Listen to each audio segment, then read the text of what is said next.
If you get sick with COVID-19,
Let's rock.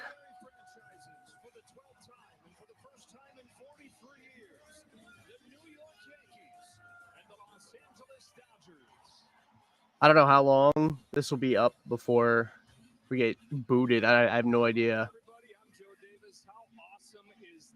Fingers crossed that we get a good series out of this. It's a predicament here. Obviously rooting for the Dodgers more so than the Red Sox. I don't really hold any ill will to the Dodgers. It's not like the Red Sox lost the World Series in 2018, but this was not my number one choice for the outcome of this series. But thanks for joining in for this hate watch. Yankees and Dodgers game 1 of the World Series. We'll keep the stream up on the screen as long as I can. I don't know how quickly I'll get the thumb on that one, but I was going to broadcast this on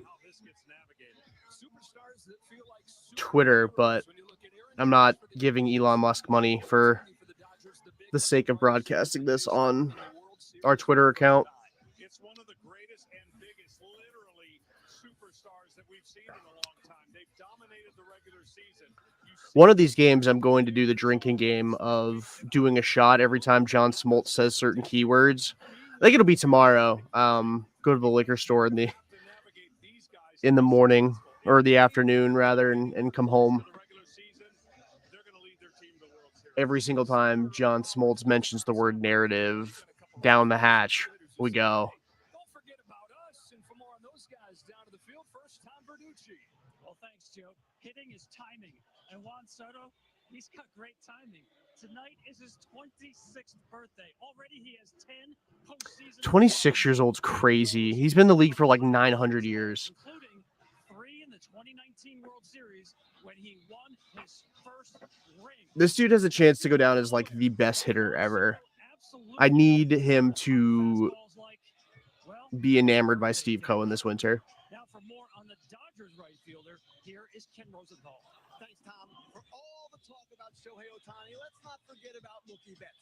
Former MVP, 8-time All-Star, athletic enough to play infield and outfield.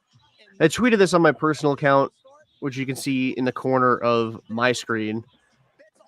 My official World Series prediction: I have the Dodgers winning in 6 games. I have the World Series MVP going to Will Smith.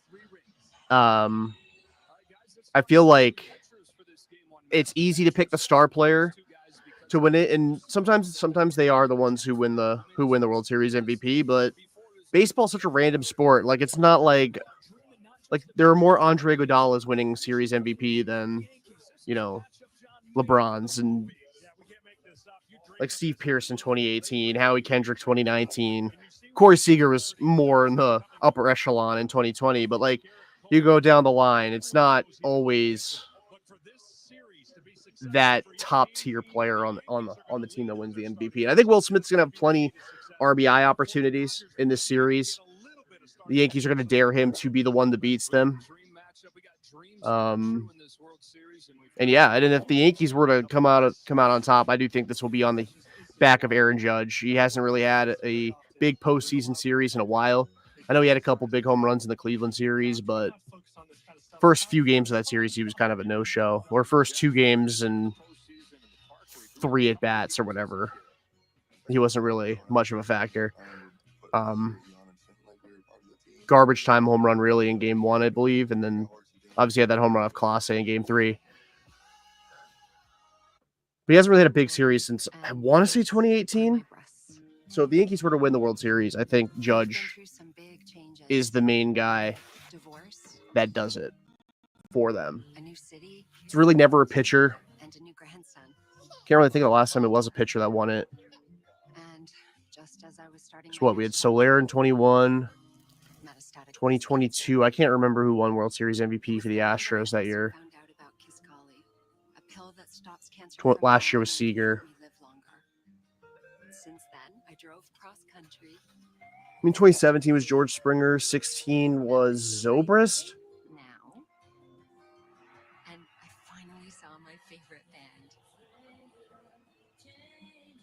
I don't remember 2015. Or an abnormal heartbeat, which can lead to death. It can cause serious skin reactions, liver problems, and low white blood cell counts that may result in severe infections. Avoid grapefruit during treatment.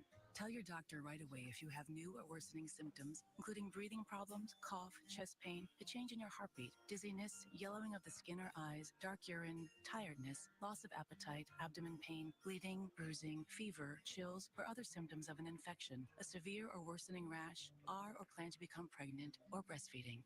I'm more than just breast cancer, and I have a lot more to go. Visit Kisqali.com to hear real patient stories. Ask your doctor if Kisqali is right for you. A caring man took a walk. He saw people suffering. Anxiety ran high. Hatred rose. And throughout the stream, like obviously we're watching. But some refused to join him. Obviously we're watching the game, but we'll talk anything baseball related. I'll probably go on a tirade about the Red Sox at some point.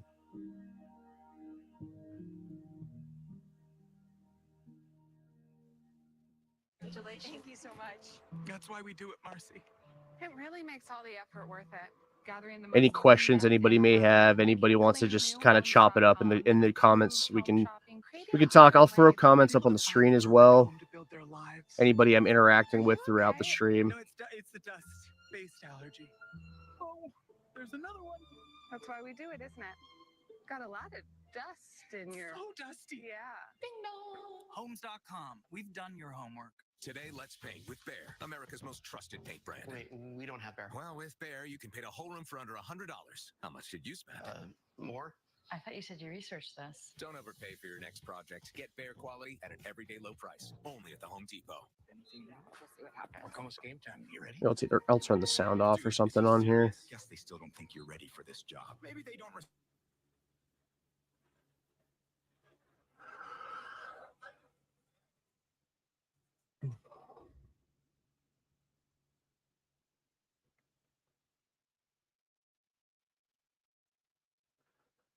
I'm not of the mindset, and maybe this is my Celtics fan talking, where I'm going to psychoanalyze the path the Yankees have had to the World Series. Like, I'll acknowledge that it wasn't the most difficult path, but teams in the past, Yankees teams in the past have seemed to leave a lot on the table. Losing the teams they should beat in the postseason. Not saying Houston was ever that team, but like even the 2021 Red Sox probably should have beat them. You know, not in 2018, like they got boat raced by the Astros in 15. You know, losing to the Tigers in 2012. I know Jeter got hurt that year.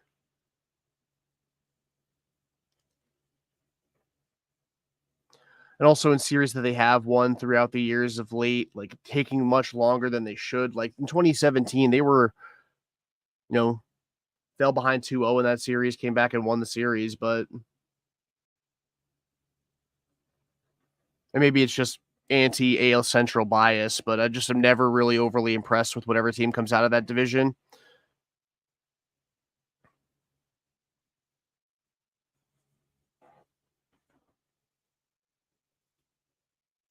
.808 start time. Let's go. It's 8:10. Let's rock.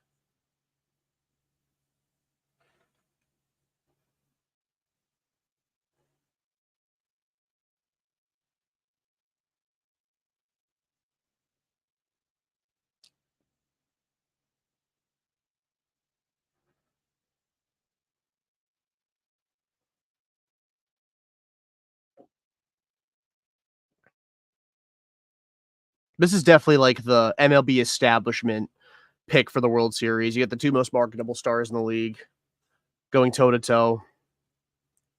Two most valuable franchises in the sport. Two of the top 3 payrolls in the league.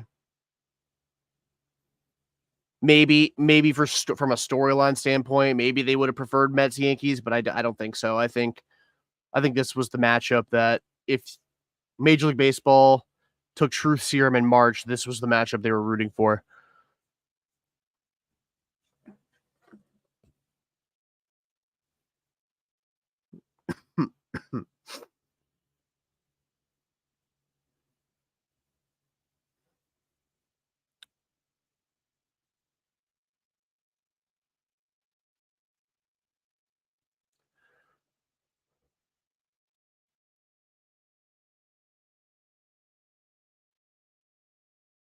All right, let's rock. World Series Game 1.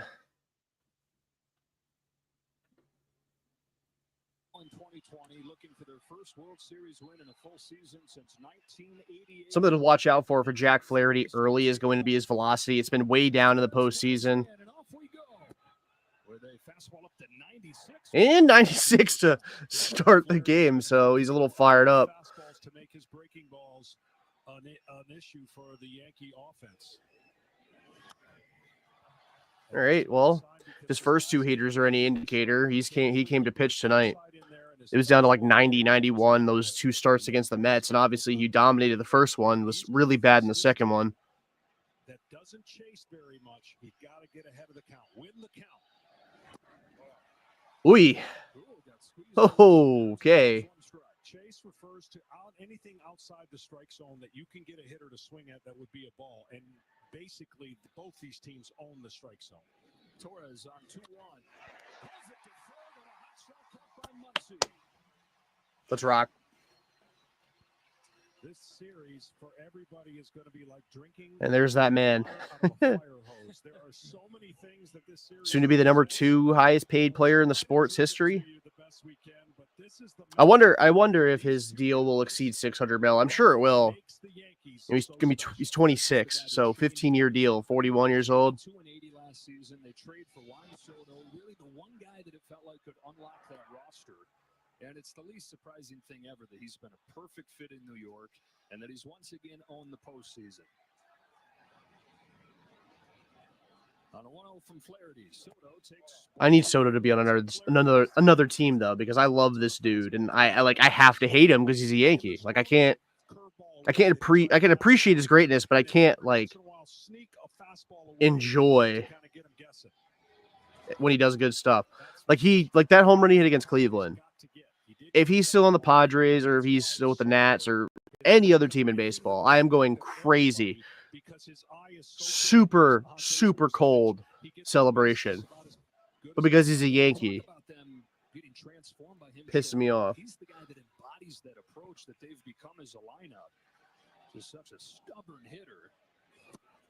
And he's got a 4-pitch. I mean, this home just 2 pitches in the first 8 that missed the zone or that hit the zone got called balls. It looks like it's a hitter's strike zone. Definitely hitter strike zone. Rare time John Smoltz kind of cooked. That means the stuff that you have as a pitcher is going to have to be electric in the strike zone to get outs. Otherwise, it's going to be tough going for the pitchers tonight. John, here he is. Aaron Judge, larger than life, playing in his first World Series. Congratulations to Aaron Judge for officially tying Brandon Workman in postseason, or rather in World Series plate appearances with 1. Only took him a decade, pretty much, to do it. 9 years, 8 years. 58 home runs, 144 driven in for Judge this year. Ooh, nasty. Falls out of that curve, and that's the key. Because Flaherty can spin it really well, he's got a breaking ball. That's a really filthy pitch. Goes down more, and then a But it cannot be any higher than that one. Any higher, and it's 2-0. The Yankees have reached this first World Series since 2009, even though they've not gotten much from their biggest star. Judge had that home run against Clase in Game 3, but he's just 5 for 41 in this postseason. On an 0-2 for Flaherty, leaves it in the dirt, ball 1. With these hitters, Wonder how Freddie Freeman's going to look in this series, because he has got to be barking at this point. And I wonder if they're going to unleash him this series and just let him play every single game. Like, they've been treating him like a platoon bat so far in the postseason. And I mean, Derek Jeter, for all of his blandness, nice hanger. Regular season Judge makes that 2-0.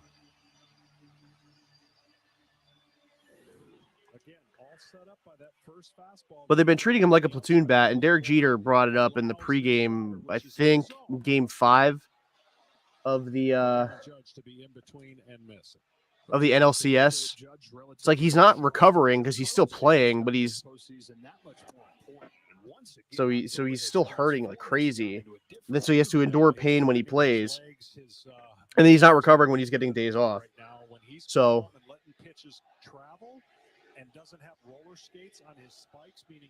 first Yankees suck chant of the World Series. When a hitter's comfortable with that kind of power, he's looking for a mistake, and then he does not miss it. 4 home runs in 5 games in the championship series. The ALCS MVP. Ahead of Jack Flaherty, 2 balls, 1 strike. Rewarding performance sponsored by Capital One. He makes his World Series debut at Dodger Stadium, the place he says made him love baseball. Grew up coming to games here with his dad, and since becoming a big leaguer, 10 home runs in 25 games here. Runner at first, 2 out, 2 on. Is inside, ball 3. Really shaky command so far for Flaherty. And it's like, you know, this part of the Yankees order is really where you got to fear. So I get being careful. But he challenged Judge. I mean, he dared him to hit a 1-2 sweeper 400 feet. Oh, my God. This one. That, again, is so key to establish your fastball. Now he can spin it if he wants to. That's bad. That is bad. That's honestly worse than his 2 missed strikes. Oh. And an air opens the door for the Yankees here in the first. Tommy Edman, the NLCS MVP, yikes. Handed all year with an air in the first inning here of the World Series. Tremendous topspin on this ball. He hits it straight down into the ground, and it takes a huge hop. The in-between hop for a shortstop gives him the most trouble after it comes off the grass, and it ate him up. To me, this next batter is probably the most important batter for the Yankees. He started off great. He's been cold lately. He breaks up the right-handers, and he's got a Jazz Chisholm's been so bad in this postseason. Jazz Chisholm screws around and takes. Oh my God. Okay, so as a pitcher, you got to be aware of that. So he's giving you horizontal, but vertically, you are not getting the bottom of the zone, but you'll get a little bit off the edge. All right. Get a 0 from Jack Flaherty to start the game. It was harder than it needed to be.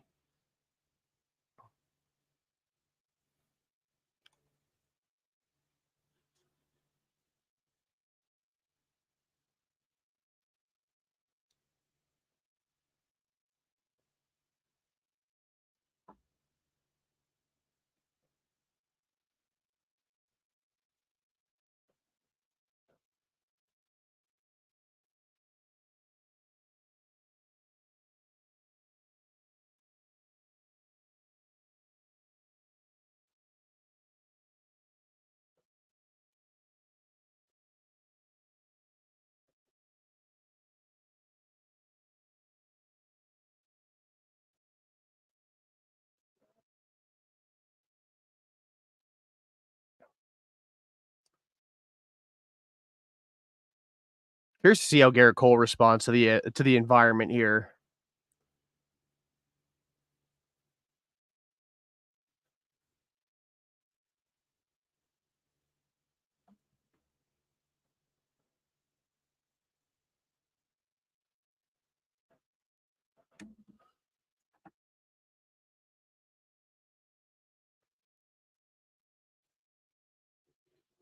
Maybe the drinking game is to do a shot every political ad.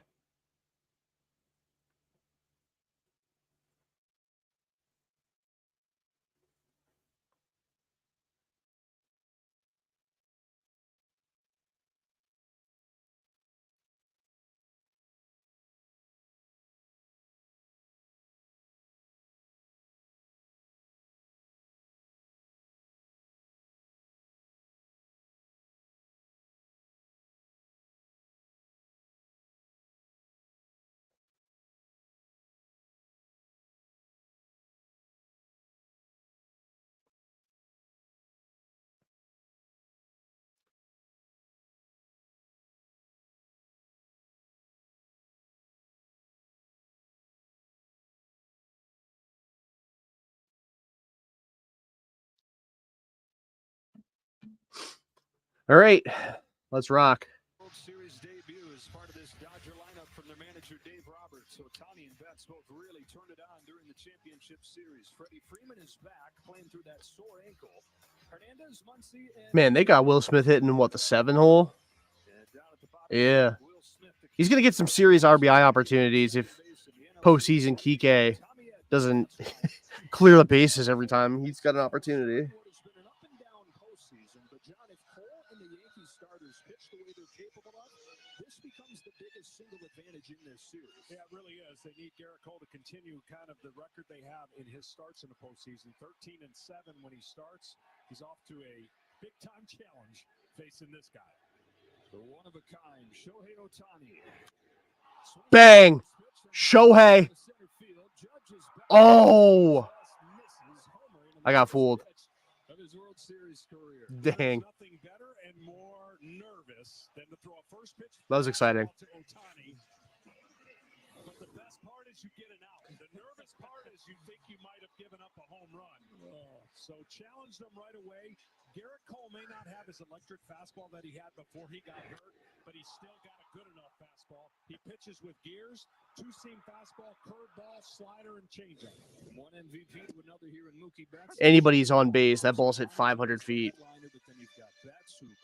Base is empty. Shohei's been a train wreck this postseason. 2 home runs and 9 driven in against the Mets.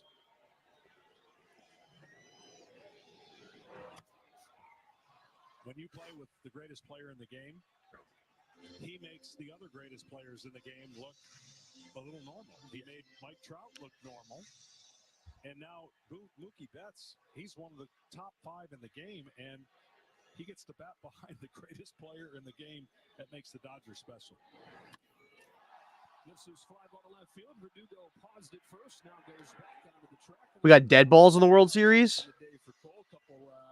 Beats the hard skip, but 2 up and 2 down. Yeah, that's a little unusual with 2 strikes, but for Garrett Cole, the most surprising thing we saw when I looked through all the data, he has not 2 hard hits in a row off of Cole. We got 106 off the bat of Shohei, 94.8 off the bat of Mookie. Shohei had a barrel 720 XBA. Mookie only 260 XBA, but would have been gone at Minute Maid. So Dodgers coming out hacking. That's an interesting approach against Cole. I feel like you'd be trying to balloon his pitch count a little bit. Your feet, you hit from the ground up. He's still good enough to hit with his upper body, but he loses the power and the bat speed on the pitches inside. And he's in an 0-2 hole. I'm not against, Ohtani's decision to rip first pitch. I mean, he got a good pitch to hit, and he hit it hard. He just didn't get all of it. And then Mookie's at bat wasn't super. Wasn't super quick. I think it was 4 pitches, but you see 2 relatively quick outs from a pitch count standpoint. You come up ripping first pitch. But I think until there's a jam or runners on, he's going to be in cruising speed, trying to make pitches, location-wise more than velocity. Breaking pitches. Oh, he's moving pretty good. Oh, Alex. Uh-oh, Alex. Oh, Freddie. Freddie Freeman triple. Do the Cody Martin dance. His ankle looks good. I mean, he moved pretty well on that. You just never bet against Freddie Freeman. Alex Verdugo's first missed play of the World Series. When you shift him way off the line, That took a wicked bounce, though. I mean, it's obviously clearly not 100%, but much closer than he was in the Mets series. Like he may still be on his way to second base if this were the Mets series. He was not moving well.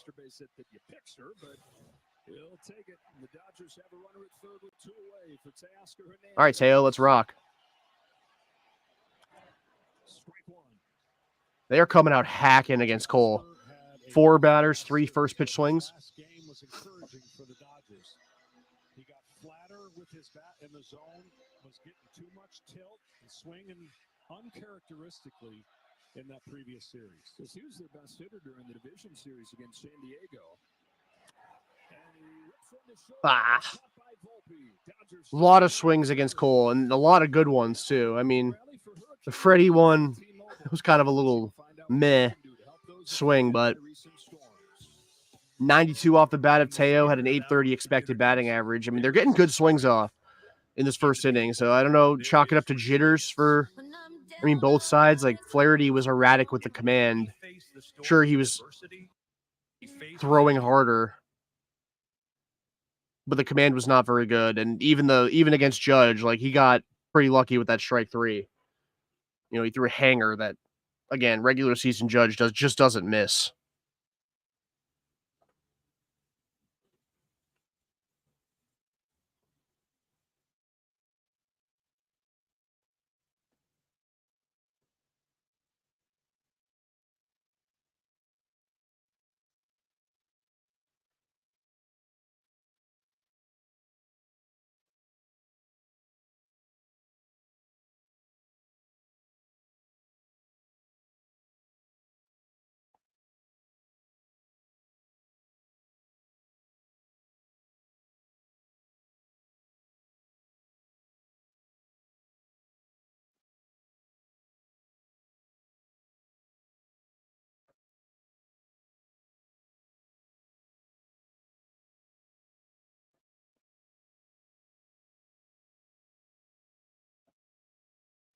Removing it from the screen, my audio got all messed up.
Make this a little bit louder. 429 in the championship series with 2 broken fingers. The Yankees first baseman takes strike 1 from Jack Flaherty. They say that it's mostly bothering him defensively. You'll see him catch with 2 hands, but at the plate, he says the adrenaline kind of kicks in, and he's doing just whatever he can to contribute. A lot of that's just been flipping the ball the other way. Kind of been crazy to see how well Anthony Rizzo's played so far. It's an easy base hit. They are way shifted over, and now Max is coming in. Like he's not. I mean, yeah, he's just pushing the ball the other way, but he had a few rockets in that Yankee Yankees in that Guardian series.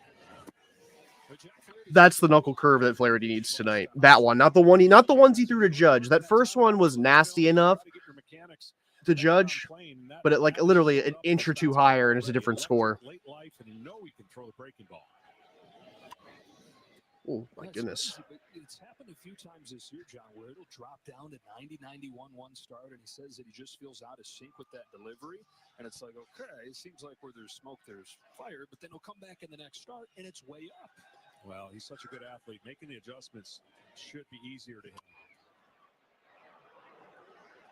The battle of injured veteran first baseman, the battle of much maligned managers, and the battle of the two most valuable franchises in the sport. So you got all the storylines and also the battle of the two MVPs. Trying to bounce back from those 8 runs in 3 innings in Game 5 against the Mets. Home with another 1-2 to Rizzo. Out of his hand. It's been drastic one way or the other. He got blown up in that Game 5, but in Game 1, 7 scoreless innings. And that fastball you're talking about, that was his best pitch that day. It's so important that he gets innings tonight. Rizzo ricochets it often. Flaherty runs it down but has no play. And Anthony Rizzo has got it in. I was smoked. Luckily, that got him on all of the shoe, I think. It didn't get the shin or the ankle. Caught the bottom of the shoe. That's if you're going to get hit. That's. Never mind. I wasn't really hit that hard. I guess I just confused smoking the ball with it hitting an object pretty close by. It was only hit about 82 miles an hour. When you hear it at home, but Rizzo's hitting close to 500 in the postseason. You know, I know Yankees fans are not very thrilled with him being on the roster.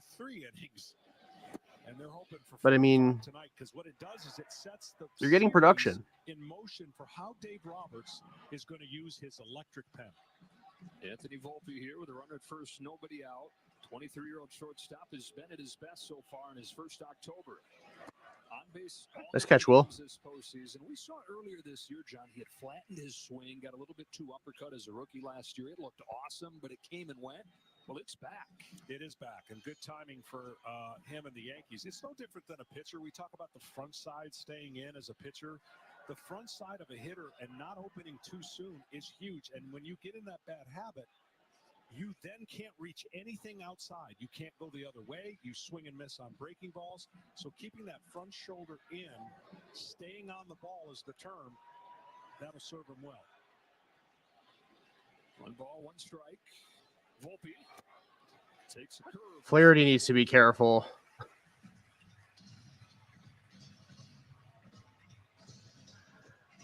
He threw that really nasty one to Rizzo to get the swing and miss. But his curveball has not looked good so far through 7 batters. Freeman with a triple, Rizzo with his infield hit. The 1-2 to Volpe is a fastball that misses away. I mean, it was a strike in the first inning. It's not a strike, but it was in the first inning. And if you're not going to give him the bottom of the zone, you got to at least be consistent, giving an inch or two off the outside edge. Go to third base, he would have been locked up if that was. It's the World Series, man. You gotta at least be consistent if you're gonna have a bad zone. Oh my goodness!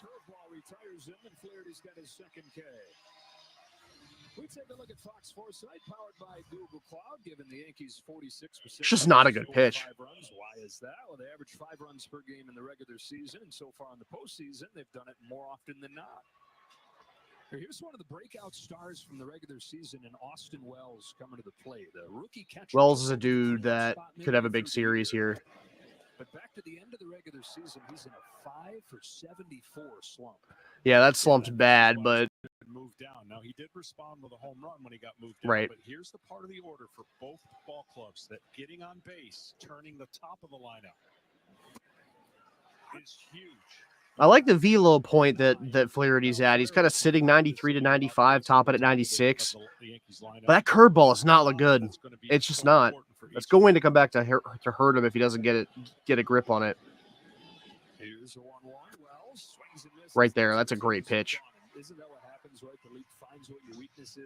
Wells has been getting pummeled with high fastballs. That's baseball, and that's why it's a cruel sport, a game of failures. 1-2. That's a good one.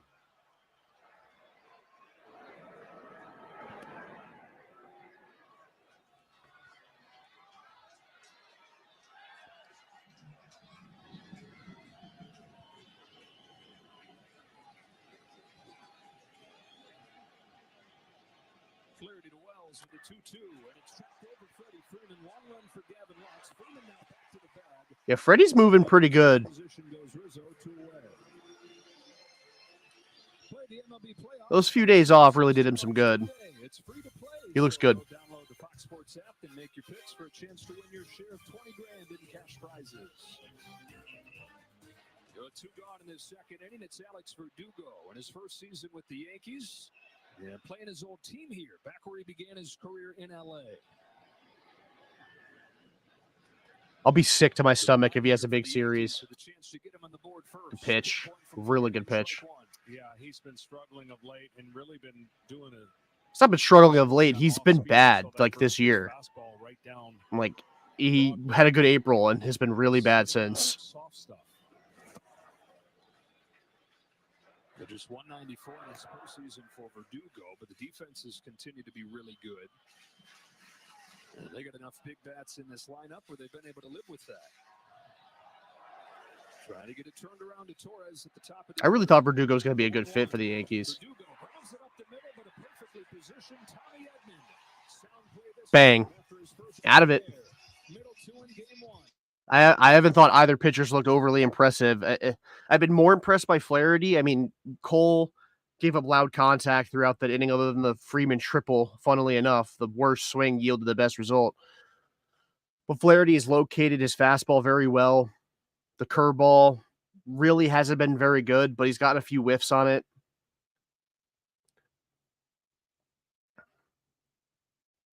And the one hit he allowed was an infield single, so nothing crazy. Verdugo hit the daylights out of that ball, by the way. 102 off the bat.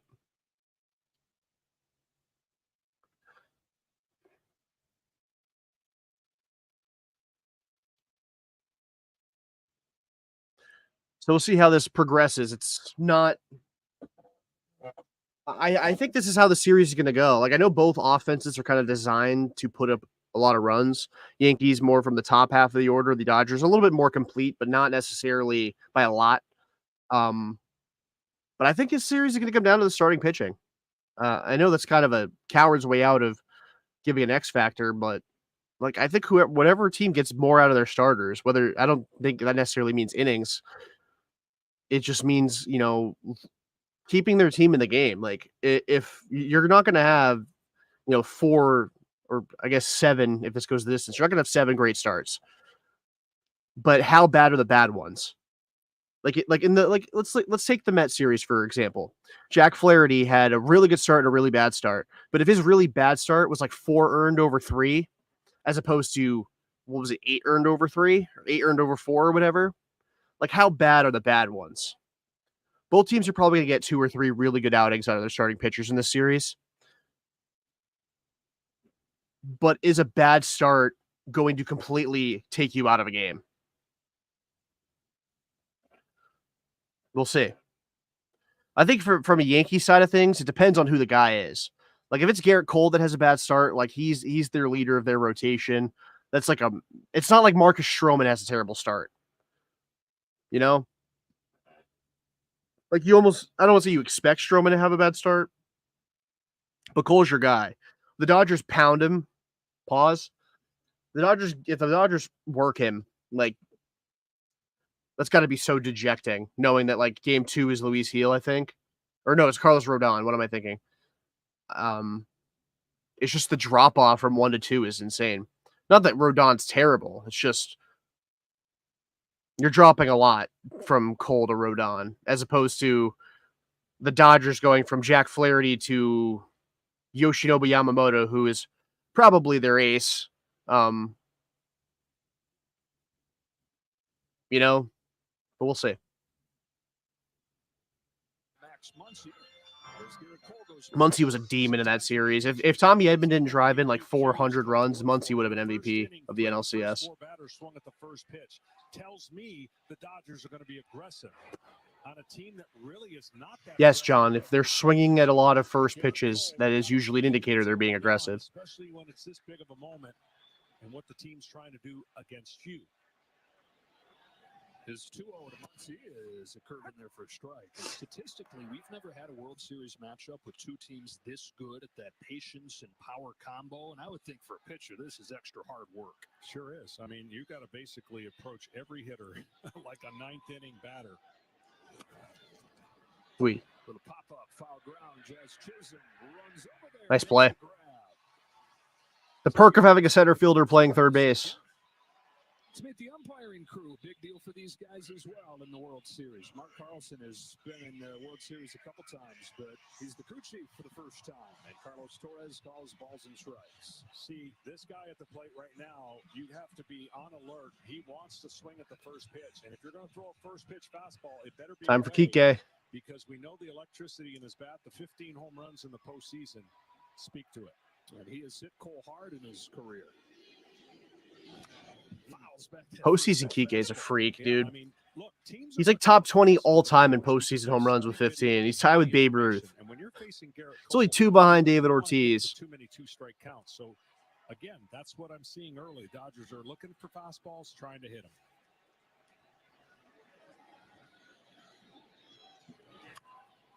Now breaking pitch popped up. Is going to reach the seats. Haven't been overly impressed with either pitcher's curveball yet. Let's check on Tom Verducci. Yeah, what a thrill for home plate umpire Carlos Torres, the first Venezuelan-born umpire to call a game in the World Series. Also the first graduate of the MLB training camp development program that was designed to give minorities a better pathway to Major League Baseball. What an honor for him. Behind the plate, game 1 of the World Series. Hernandez on an 0-2 is down on that. It's a really good pitch. Turns it up to 97. I'm telling you, he's got it. He's learned since getting hurt how to monitor his velocity, and that's just a very good fastball. I think he'll learn so much and be better for it. Well, here's my World Series MVP coming up in Will Smith. 100% at this time of the year, even if you're coming. Conveniently, I talk about him having a lot of RBI opportunities. His first time up is 2 outs, nobody on. Cole comes home to Will Smith. But he's got the power to manufacture his own RBI opportunity. In this postseason, even though their catcher, who's normally a huge part of the offensive equation, is hitting just 158. Did have a home run in Game 6. Dodgers hopeful that's a turning point for him. Big week for Will and his family. His wife Kara gave birth to a baby girl yesterday. So the World Series, the second biggest thing that's happened to him this week.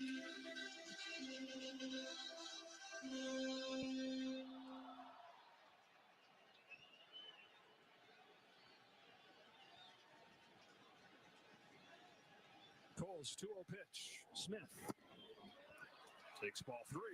Oh my God. It's tight. I mean, that strike zone is not an inch or two either way. This pitch is on the outside corner. That is the entire ball is in the zone. It's a hitter's strike zone tonight. Green light. Same pitch, by the way. Garrett Cole went 7 innings in the clinching game in the division series against Kansas City. Game 2 of the championship series, though, Cleveland really made him work. 6 hits, 4 walks in that game. Didn't get out of the 5th. Kind of how his regular season was. Flashes of dominance, but up and down. He missed the first half of the season with an elbow issue. Started to look more like himself as the regular season went on. When he's right, this is part of a dying breed here. An ace-like pitcher that can put his team on his back. And if he can do that here, a chance to really bolster his Yankee legacy.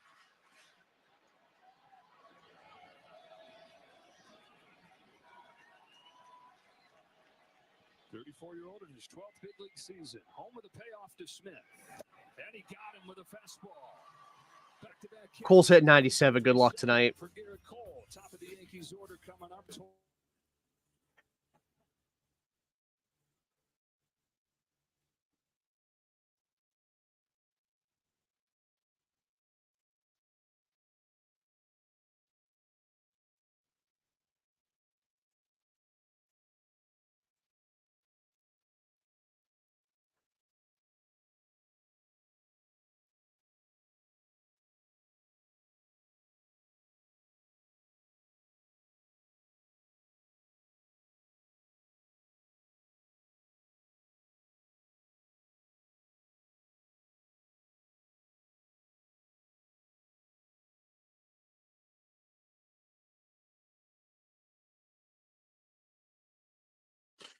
This movie looks like it's going to be so stupid, but I really kind of can't wait to watch it.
Jack Flaherty goes back to work. Top of the Yankees order. Gleyber Torres swings at the first pitch. Diving stop deep in the hole from Tommy Edman. Long throw. Nice play. And an infield hit from Torres. I mean, regardless of this outcome, what a play by Edmonds. That's so deep in the hole. After making a bad hop error, he makes an almost incredible. Ooh, that's closer than I thought it was in real time. I think he's definitely safe, but it was much more bang than I thought. Soto comes to the plate, Joe. He's been so patient. At some point, he's going to come out of that patience and try to. Oh, never mind. It wasn't as close. It wasn't that close. The system of where everybody knows he is. He won't chase too often, and he won't be aggressive too often. You got to pick your spots if you're Soto. First one from Flaherty, popped out of his hand, ball one. Sent the Yankees here with a pennant-winning home run. And that bat that Aaron Boone said was an at-bat for the ages, and kind of a snapshot of the beautiful hitter that he is. Fouled off 4 pitches in a row, waited for that fastball, and drilled it to end that series. Oh, my God, Carlos Torres.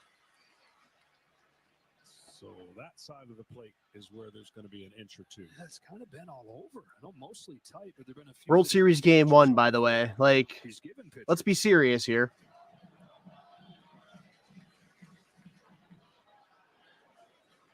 Juan Soto on his 26th birthday, one of the best young hitters the game has ever seen. And that is him at his best right there. This is an unbelievable take. He definitely locks in, but at some point for Jack Flaherty, he's got to pick his spot to show him slow, and speed him up at some point on the outside part of the plate. 2-2. I feel like this is the worst kind of strike zone to have, though. Like, a pitcher probably wants the vertical strike zone, and I feel like a hitter might benefit more from that, too. He threw that curveball more than he has any other start in his career. Game 5 against the Mets. Torres at first, a leadoff single. 2 balls and 2 strikes on Soto. Flaherty throws, and Soto takes ball 3. It's crazy how the command of the zone that this man has. Baseball as well, watching this guy. You can't help but watch him and smile. I'm sure it'd be different if you were a pitcher facing him, but I just love watching this guy. You talk about fearlessness, conviction. Intensity in that batter's box, it's rubbed off on this whole team. He's so good, though, with 2 strikes. He spreads out. He doesn't use his legs. He trusts his hands, and he can still hit for power with 2 strikes. Bounces this one towards the middle. Edman to the bag. Nice. Nice play, Tommy. Really, really big pitch from Jack Flaherty. But Tommy Edman has been busy so far in this game. Massive pitch. Well, they've had him placed perfectly behind the bag. Both balls that were hit up the middle. Got a Dodger player there to take care of it. Dodgers have been the most effective shifting team in baseball in recent years. And the data wins them one right there. So they get the bases empty ahead of Judge, who swings and misses at a smoked him.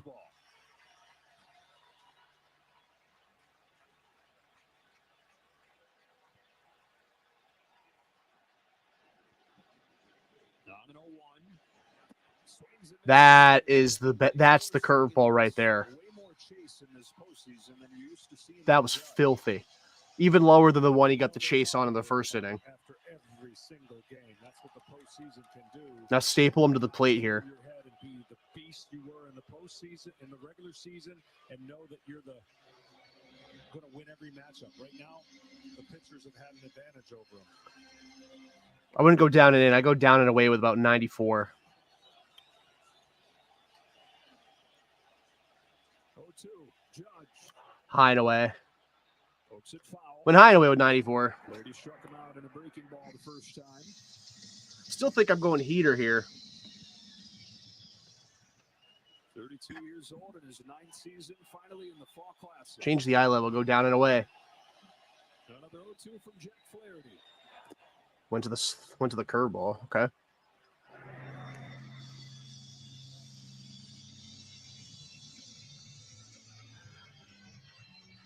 Do you dare go up and in again like you did to start the at-bat? You're kind of going to the 4 quadrants here. Went up and away, down and away. Staying away. Oh, that was dirty. Oh, that was filthy. Something's up with Judge in the postseason.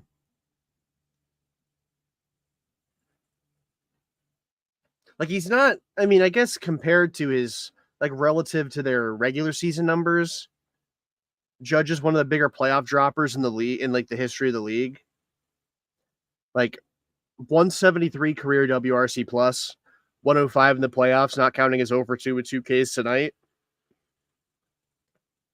I mean, it's like a 70-point drop.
Max Fried and Lucas Giolito are at the game together. Red Sox?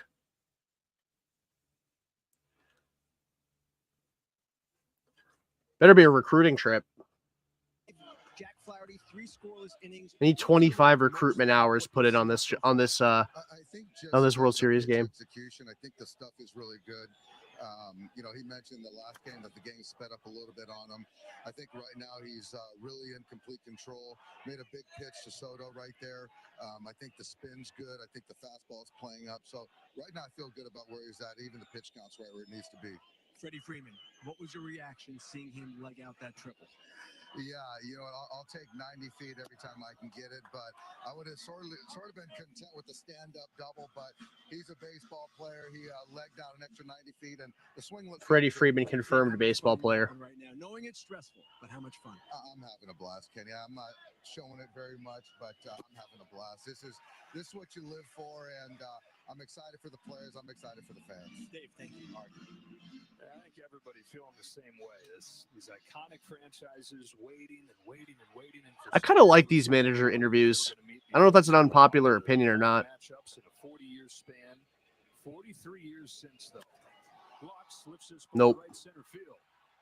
Juan Soto drifting back for the first out. Dodgers have got to be pretty happy with the quality of swings they're getting so far. Iconic history and players, right? You're going to have your Sandy Koufax, of course. I mean, that was 104 off the bat. Like they gotta be happy with the swings.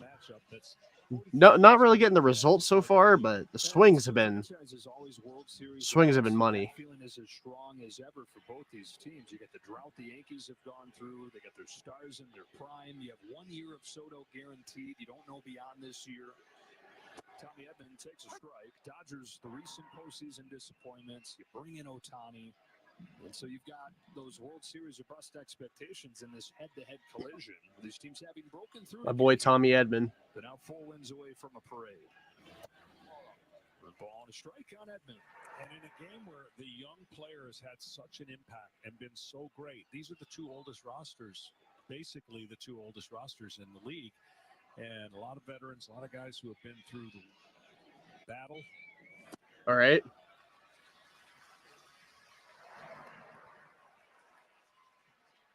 Another missed call by Carlos Torres, by the way. He's just been a mess so far tonight. Cole comes home with a 2-1. Tommy Edman pops it up. Right side of the diamond. Rizzo the call and the catch. Quite the 2-1 swing there, Tommy. As Ohtani comes to the plate, this truly is a World Series. Billy's Sports Bar in New York, not too far from Yankee Stadium. And the tradition in Japan has become breakfast and baseball. It's 9:57 in Japan tomorrow morning. Yeah, they are watching the Dodgers and Yankees. Game 5 of the division series, it was Yamamoto against Darvish. It was the most watched Major League game ever in Japan. And you figure those numbers are going to get shredded in this fall classic. Yeah, well, first pitch fastball that he almost hit out of the ballpark. Let's see if Garrett Cole tries to slow him down on the first pitch or if he goes right back up there. First pitch breaker here. Elevates a lot of fastballs against Shohei. No, he goes to the gas again. Cutter though. Choice of pitches. Looks like a fastball, but then is able to not square it up and foul it off.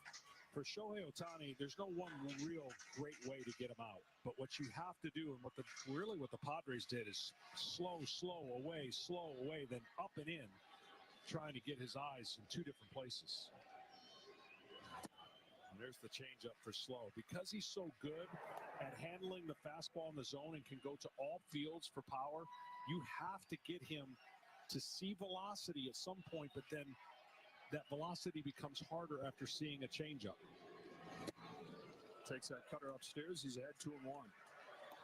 It's party time. The Padres really pitched him tough. He set a postseason Party time for Shohei. Reached base 17 times, including a couple home runs in that series. No score, bottom 3. Bases empty, 2 away, and a 2-1 pitch to Shohei Ohtani. We gave him an FU fastball. We were joking when we came out of the postseason. We were like, I wonder if Shohei's going to be nervous, never being in the postseason. Well, he answered that question an astounding no.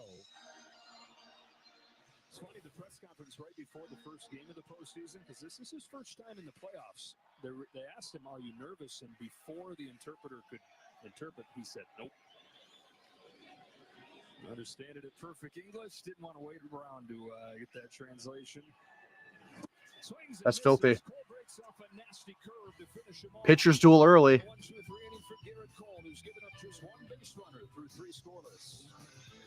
I mean, this is the way the Yankees can win the series. This ring belonged to Maximus. Keep the scoring low.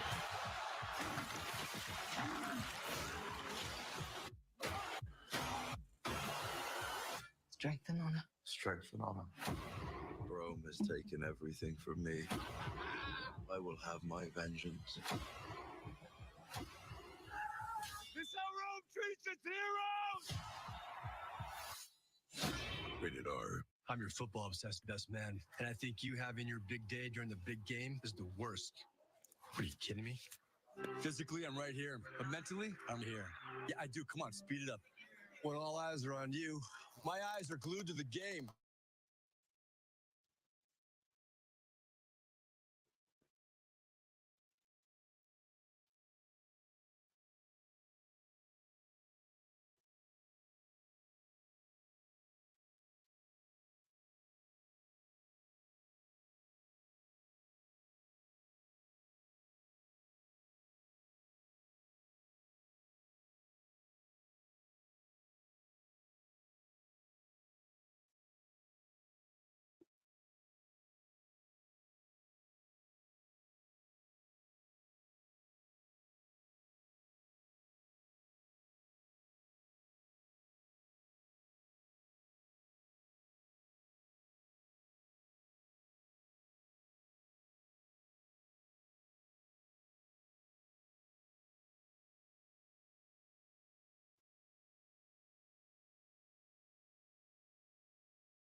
What a difference. After giving up 8 runs in 3 innings in his last start, no runs in 3 innings here in Game 1 of the World Series. And the hometown kid delivers to another one, and Giancarlo Stanton, ball 1. Stanton reached on an air his first time after his 4 home run championship series. Yeah, lifts a fly ball to right field for Mookie Betts. Flaherty needs a quick one. Big time. Well, he really is doing a good job mixing and matching his pitches, throwing enough fastballs we talked about. If he can get through this inning under 65, be huge for the Dodgers. Thanks. With Yankees manager Aaron Boone. Aaron, your guys are sitting a lot of spin from Jack Flaherty. The velocity's up on the breaking ball. How do you see the approach of your hitters against it? Yeah, all right. I do feel like he's spinning the ball pretty well. Ausmus and I were talking about that. Like, he's got a pretty good breaking ball and a little more power than obviously we saw out of him in his last start. So looks like he's in command so far. Your starting pitcher, Garrett Cole, 6 of the outs on elevated heaters. What stands out to you about his stuff? I like he's under control. He's established his fastball. So far, so good for Jack. Some of his secondary stuff that's If he can get under this, if he can get out of this inning under 60, thanks so much. the Yankees hit him a massive solid. His 4th inning for his counterpart, Jack Flaherty. Yeah, now Anthony Rizzo's got one of the 2 Yankees hits. I mean, this is heady stuff for both these guys. We talked about it off at the top. You got Cole pitching for the team that he grew up dreaming of pitching for. Jack Flaherty's first time at Dodger Stadium came before he was old enough to even realize it when his mom brought him in a onesie when he was 6 months old. He come to more than 100 games here as a kid. I think go to like 20 games a summer. When he was in high school, he pitched a shutout and drove in the only run in a sectional championship 1-0 win. And now he's on the mound for the Dodgers in the World Series. I mean, that is pinch-me stuff for both these starting pitchers on top of managing all the emotions you're already going to have on this stage. Yeah, well, they made the trade to get him over here to help that staff that was bruised up. Already delivering in a World Series start after we talked about having a clunker, and that's the sign of a pitcher making necessary adjustments on the next start if you're given that one. Let's go over 2 on Rizzo. And gets a chase. Oh. 2-2.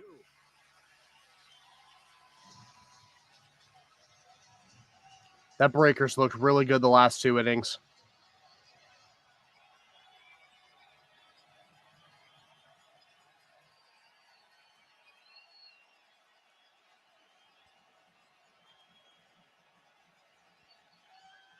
I mean, he didn't strike out a single guy in his last start. He only had 2 swings and misses.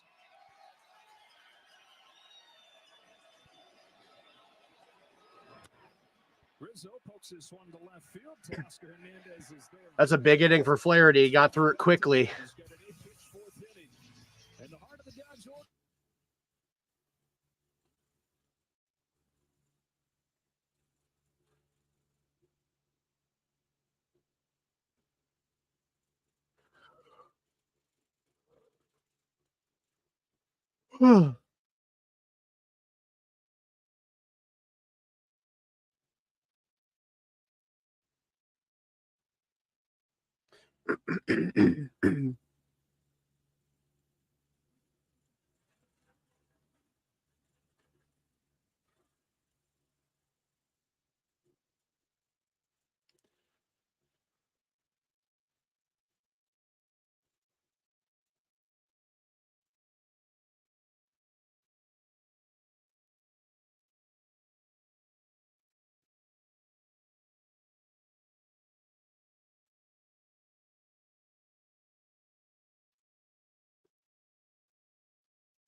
And of course, baseball. What's your favorite duo? So many through Yankees history. And then on these 2 teams, Judge and Soto, Ohtani and Betts, you got the inner circle superstars there in Judge and Ohtani, but don't forget about the wingman of those 2 guys. Mookie Betts hitting second and leading off this 4th inning in a scoreless game. Strike 1 from Garrett Cole. Yeah, good luck making the pick between the 2. Yeah. I mean, I don't think you could go wrong, but they complement each other, one right-handed, one left-handed. And Mookie Betts Fouls this one off, and it's 0-2. 6 years in Boston. Hard to believe that he's now been in L.A. for almost that same amount of time. This is 5th year. Yeah. Just won a World Series in his first year in 2020. And I think because of the attention Ohtani gets, it now feels like Mookie Betts has become underrated, underappreciated for the total package that he is. And an 0-2 from Cole. Betts. Don't think I agree that Mookie's become underrated or underappreciated. I just think he got hurt this year. I mean, he was right there in the MVP race until he broke his hand. I don't think he's become underrated or underappreciated. Such an elite defender. But the amazing part is he went to shortstop. Yeah, he was playing shortstop most of the year. He can do it all. He's gone to second. He has such an ability to affect the game both at the plate and on the field. From 0-2 to 2-2. Always disciplined Betts. Cole fires, and Betts pokes it down the right field line. Well, that might drop. Still coming, and Rizzo. What a play by Rizzo. Lost the hat to get a little better view right there, and pump of the fist fired up, and he was able to pull that one in. This is such a hard play. Big first baseman running out there, back towards the catcher. The pitcher rarely is happy when your first baseman is running like that to catch a ball. But he is appreciative. You've got to get those kind of outs. You can't let soft fly balls fall in. Both these veteran first basemen making impacts in this game, although hobbled. Freddie Freeman on the bad ankle had a triple in the first inning. Thanks, John. I appreciate it. I'll do so after the stream's over. And a model of dependability too. If he misses games, you know the injury's serious. He had missed 2 games total his first 2 years in LA. Well, the one thing about sports, we'll never know about everybody because no one's going to tell you what they're feeling like and explain and make it sound like an excuse. But when your teammates know that a player is going through what... Thanks, man. I appreciate it. Not only do you gain respect, you have no more excuses. Oh. Holy shit.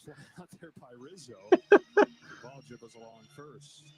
T-Mobile's rallying to donate $25,000 towards hurricane relief for every home run hit during the World Series.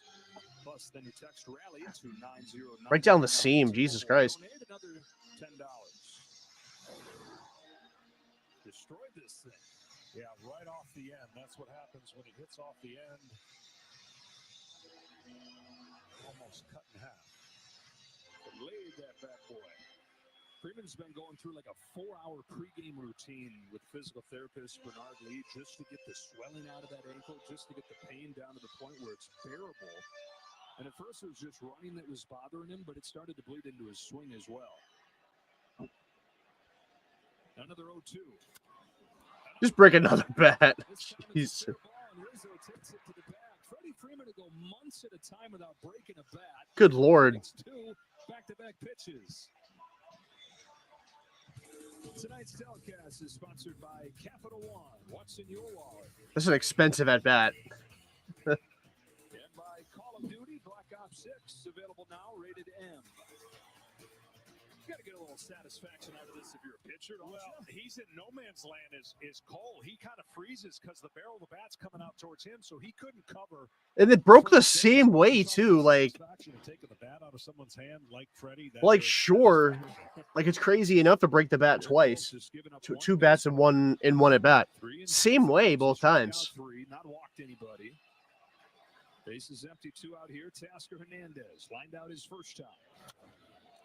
Well, also what he's doing is he's commanding the first pitch strikes. 10 out of 13 first pitch strikes. You've got to set the tone as a pitcher against a great lineup. We talked about it in the beginning. Both pitchers have done that. Both hitters, both offenses look like they're at the mercy of the pitcher right now. 12 seasons in the big leagues for Garrett Cole. Pirates to the Astros and then to the Yankees on that record deal. 5 seasons with the Yankees, as good as advertised. 2nd in wins, 4th in strikeouts. Won a Cy Young last year. And out trying to fix it to a world title. 2 balls and 2 strikes on Hernandez. And you know, both teams had the first round bye, right? That's been an issue. That's rare that we get. It's the first time since the new playoff format we get 2 of the best records in the World Series. But they both had layoffs after their wins again. So maybe navigating that helped each team deal with the offense that really is sitting at bay without live action. Here's a 2-2. Hernandez lays off because these are 2 lineups coming in clicking on all cylinders that these pitchers are slowing down. Yeah, you can never predict how you're going to win. I mean, but also, like, these are 2 good pitchers. It's not like it's Stroman versus the Dodgers bullpen. Hernandez, 33 home runs during the regular season, included a couple against the Yankees back in June. Oh, he got one. Oh, he got one. We'll end the 4th. Garrett Cole keeps on rolling. We're back after a word. He got one to crush.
Let's rock. Teams. The 2 best players. Oh, he's sensational! A meeting for the ages. We have waited a generation for. Thanks to Rob Lowe, who you can see every week on 911 Lone Star, and the 4 right here on Fox. Bottom of the Yankees order, Jack Flaherty, strike 1 to Anthony Volpe. Flaherty's in his 8th season in the big leagues. Debuted when he was 21 with the St. Louis Cardinals. He had a few years there. He was one of the most dominant young pitchers in baseball. Ooh, that was dirty. Top 5 in Cy Young voting his 2nd year, but then years of dealing with injuries. And that hit a low point last year. He had a 5 ERA. Cardinals shipped him off to the Orioles. Barely factored in for the Orioles down the stretch. Oh, that was nasty. And that is a testament, John, to how different he is right now, because Volpe has not been able to be retired like that this postseason. You got some celebrities in the house per usual. Billie Eilish and Phineas. Will Arnett taking this one in. Brett Paisley do the anthem. John Legend, wonderful voice as well, is here, and a couple football guys, Jack and Jim Harbaugh. Jim's Chargers 3-3. Strike one. Curveballs looked really good for Flaherty since the start of the third. Total rhythm, total command. The fastball, his curveball, his front side has been so far more connected than it was. Now climb the ladder, a little 95 up top. Man, does Dave Roberts have to like this performance? And then he'll start to get into a spot that he didn't have to have too many tough decisions in during the championship series. Look, he managed that beautifully, but a lot of times the game was lopsided one way or the other, and it was totally clear which way to go. Now here, you're going to have the top of the Yankees order coming up very soon. Wells is the 8-hitter. You got Flaherty looking good, but Dave Roberts always aggressive with that bullpen. It's the World Series. You can never be too. You have to be. Can never be too late going to a reliever. One of the World Series. Wells, who grounded out his first time, waits on this 1-2.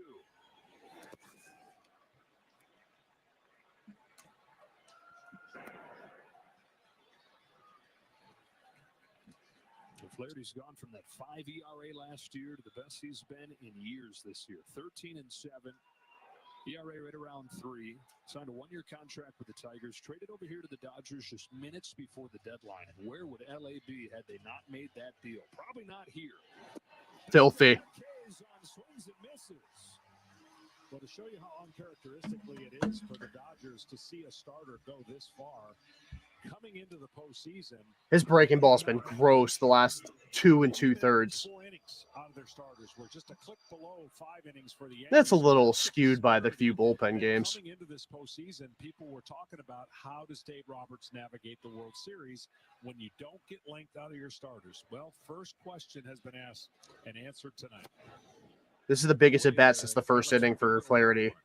Championship series on both sides. There was not a Get through 5. both pitchers went 5. Don't let the top of the order come up. Worked out.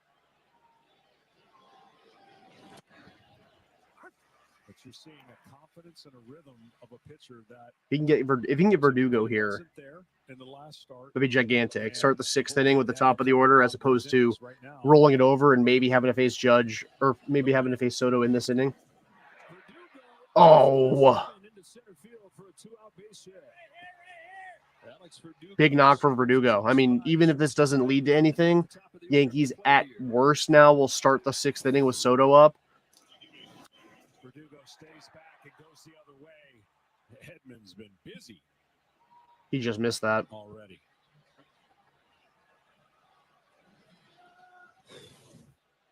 So 2-out single for Verdugo, and up comes Gleyber Torres. Hit it hard both times. Lined out his first time, had an infield hit. His second time up. And his front door curveball for a strike. Torres has done a much better job this year at cutting down his swings and misses. He was in a bad funk the last couple years and now looks more like the guy that many people have traded for. And he's responsible for some World Series championships out of it. Yeah, he's already sort of helped one team win the World Series. He was the return to the Yankees in the Aroldis Chapman deal in 2000. That did not work for Smoltz. Then break the curse. Top prospect of the Cubs at that point. It's a big old bounce left side. Muncy. What a pick. Oh, what a pick by Muncy. Oh, that's dirty. Jack Flaherty has fired 5 scoreless innings in Game 1 of the World Series.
over 4 innings.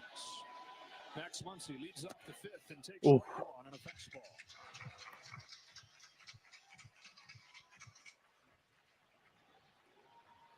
Muncy coming off a record-setting championship series, reached base 17 times.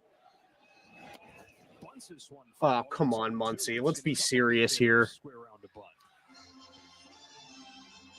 Yeah, Muncy, if he has one issue against right-handed pitching, it's that big curveball that he'll swing over the top. He likes to stay in the zone with his bat, and the curveball gives him issues because it's in the zone, top to bottom, a long time. Let's see what Cole goes with on this 0-2. Turns it back up with the fastball. I mean, Muncy has the power to make it 1-0. I don't know why you're giving away a strike trying to push a bunt down the line. The way Cole's pitching, you're not stringing hits together. You need to hit one out. Gave away a strike. I mean, no sympathy. Absolutely zero sympathy. Here's an example of the strikeouts and what he tries to do to get this tough team to swing outside the zone.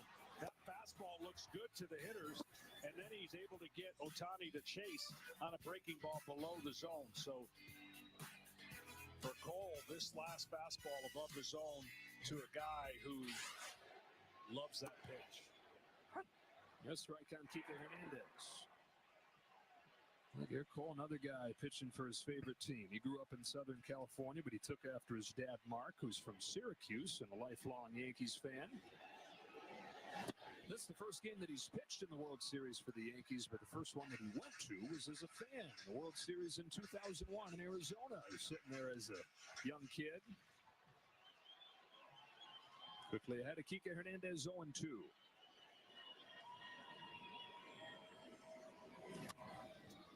You've heard me say this before. When pitchers are in a zone like this, it's fun to pitch because you're not waiting in between too long. But you know what the downside is? You're not getting any runs either to work with. So pitching in a game locked up 0-0, in the perfect world, you'd love to get through 6, and then your team gets that bonus run, and a jolt of energy goes through your body. He looks so calm, too. Like he's hardly sweating. That's a good sign. Dodgers have not put much stress on him. Just the triple from Freeman back in the first. Struck out Hernandez with a high fastball the first time. High fastball is punched towards the right field corner. Soto on the move, won't get there. Playoff Kike. Oh, that might be a triple, too. It is going to be a triple. Playoff Kike strikes again. Let's go.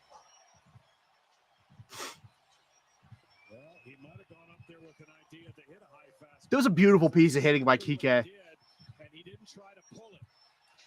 Now, if Soto maybe could do this over again, he would have played this for a double. But there's the high fastball away. He goes with it. Perfect head down. Soto misplayed the hell out of that ball. Just the route was bad. He just line drive to it. And he can't get back to the and he wasn't really overly close to catching it. From being a triple. So now the infield comes in behind Garrett Cole. Runner at third. All right, here we go. Will Smith. Will Smith at the plate. My World Series MVP pick. Oh, he got a good hack off. The last 5 years. How you pitching in this situation? Well, they got the first pitch by him, and that was the one that you got to establish, and then you got to start breaking the pitches away if you don't go in with a fastball, because Will Smith's looking for something up to lift.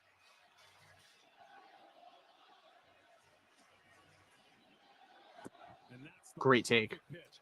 Fantastic take. Swing at it. You can be frustrated if you're Cole, but you just know that that's the pressure you put on a hitter. That looks like a fastball, and it just was such a good pitch. It freezes Smith. The 1-1. Will Smith lifts it to right field. Soto's over. He makes the catch. Here comes Hernandez. Here comes Soto's throw. Bang, bang. But he's in. Boom. 1-0 Dodgers. RBI for Will Smith.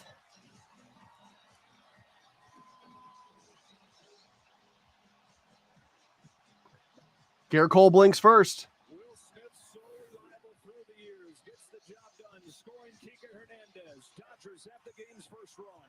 Well, a good pitch and a great piece of hitting. He may not have a lot of hits in the postseason. He's got walks, and you talk about his timely sac flies. putting the ball in play. That's what these teams do so well.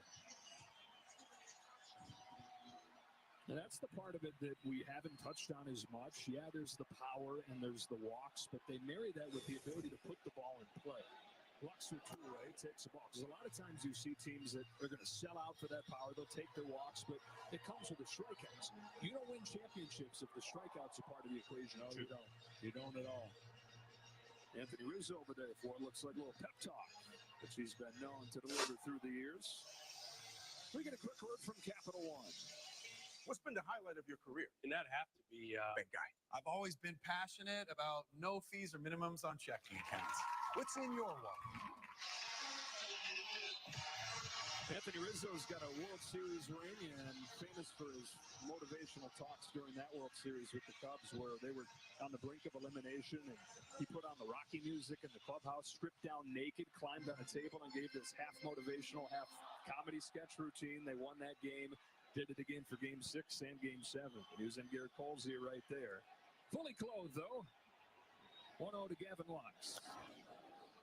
On ball, one strike. Well, these teams are so evenly matched. I've looked for so many different disparaging statistics, and you can't find them. They're 1-2, 1-3, top 5. And when they score first, they're two of the best teams in baseball. The Dodgers this postseason 5-1 when they score first. So getting that point on the board, very important to both teams.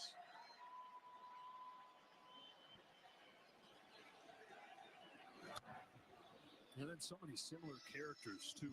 They got the two biggest stars, and we touched on the parallels of Soto and Betts. This veteran first baseman fighting through injuries, the struggling offensive catchers, even the managers, former postseason heroes, now shouldering the pressure of leading these great franchises. They're both managing spectacularly to get their teams here. The 1-2 to Gavin Lux. Lifted to center field for Judge. All right. 1-0 through 5. Have the first run. They get a triple from Kike Hernandez. They test the arm of Juan Soto, one of the best in the league. Bang, bang play at home, but Hernandez in safe. Will Smith comes through, and after 5 innings, the Dodgers won. The Yankees nothing.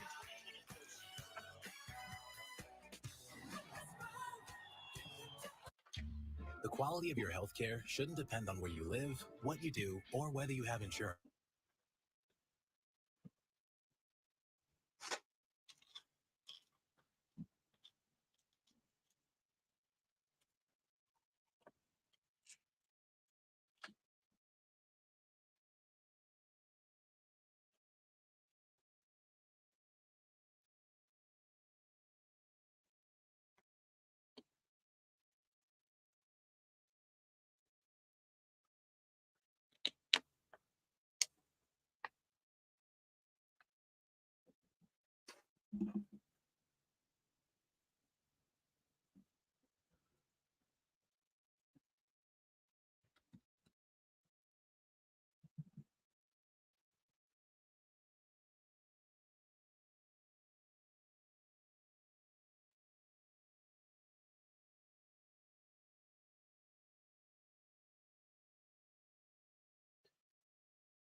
Must get a 0 here if you're Jack Flaherty. Obviously,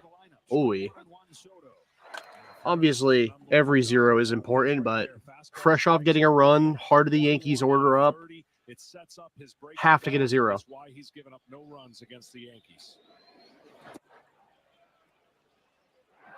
Soto's command of the zone is ridiculous. Like, that's a nasty pitch. Following, obviously, the Dodgers, where Dave Roberts is really going to be given some tough decisions. It's 1-0, and you think, well, what tough decision could it be to leave Flaherty in the game when he's rolling? Well, every pitcher is rolling until they aren't anymore. And what Dave has shown, he's not afraid to go to his leverage arms at any time he sees a crack. I like the aggression here. Dave Roberts knows that you have to get a 0 here. 5 hitters at the bottom of the order. That's what Anthony Bond would be for. Flaherty gets you through Stanton, and then if Jazz comes up, Bonda comes in. Like, that's a must. Well, right now he is on point and not shown anything worthy of taking him out of the game. Soto with a base hit to center field to open the 6th. On a 2-strike pitch, waits on it to Just an unbelievable hitter. The reason to follow up, I say these are tough decisions because when Dave Roberts goes to his bullpen and his assets, you've got to win that game if you're the Dodgers, because if you use all those assets and lose, as you see one of the greatest hitters in the game with 2 strikes, you know those guys are going to have to pitch a bullpen game. That's why it's tough. It's not in a regular season game. You would never even consider taking Jack Flaherty out of this game. Judge at the plate, ball 1.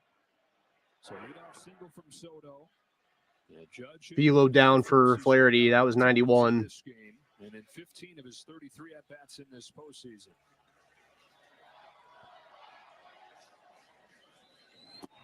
I don't think Soto has any indication of stealing, at least based on that pitch. Inch off the bag. Today, and he's synonymous for one of the greatest postseason hitters of all time. And he talked about his will and want to, and facing great pitchers, not being afraid of the moment, and trusting that he was going to barrel up a ball every time he went to the plate. For Aaron Judge, that narrative is growing against him, and you've got to flip that narrative by trusting your regular season. He's not afraid of the pressure. He's handled the pressure. 62 home runs, wearing the jersey, doing what he did in New York. This is not about pressure. This is about mechanics. Oh my gosh! You get a little out of kilter sometimes, and you start trying to make things happen. But you look at what he's done. 62 home runs. If you had pressure built on you, you couldn't get to 62 home runs. American League record 2 years ago. This season, by many measures, was even better. Another thing Reggie Jackson always said is that as long as you have that bat in your hand, you can write the story. They talk about runners in scoring position, and it's the greatest line ever. Reggie said, runners in scoring position. When I step in the box, it's runners in scoring position because I'm going to put one over the fence. Mr. October did 5 times in 2 World Series against these Dodgers, including that 3 home run game to clinch the 7th. Biggest pitch of the night. Helping birth that legendary nickname. But it truly is a mindset. It separates players at this time of the year. Because I wonder if they put Soto in motion. Hyper-focus. Pitching against you is going to be so different than it is in a regular season game. Payoff. Judge is down for the 3rd time. I mean, he's getting smoked by 94-mile-an-hour fastballs. That's just... wow. I mean, this is just a great pitch. It's on the outside part of the plate. After spin, you can see he's late. In between a little bit. Be careful, Jack. Now it's Stanton. Swing and a miss. Started him with a breaking ball. I wonder if he gets Stanton out if Roberts lets him face Jazz, but I still would go to Bonda. This would be his last batter. Barring a double play and then a 3-spot or something from the Dodgers, this is his last batter. Take a look at StatCast 3D, powered by Google Cloud. Well, these home runs are in the plate, but crushed and mashed. Stanton, so good in the strike zone on mistakes because you're not getting it back. Oh, hello. 89, though.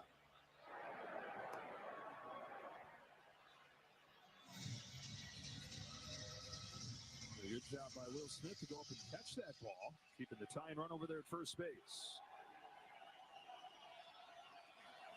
Tying run at first. Go ahead run at the plate. Oh my Lord. Way back there, scraping the sky and giving the Yankees. Jesus Christ.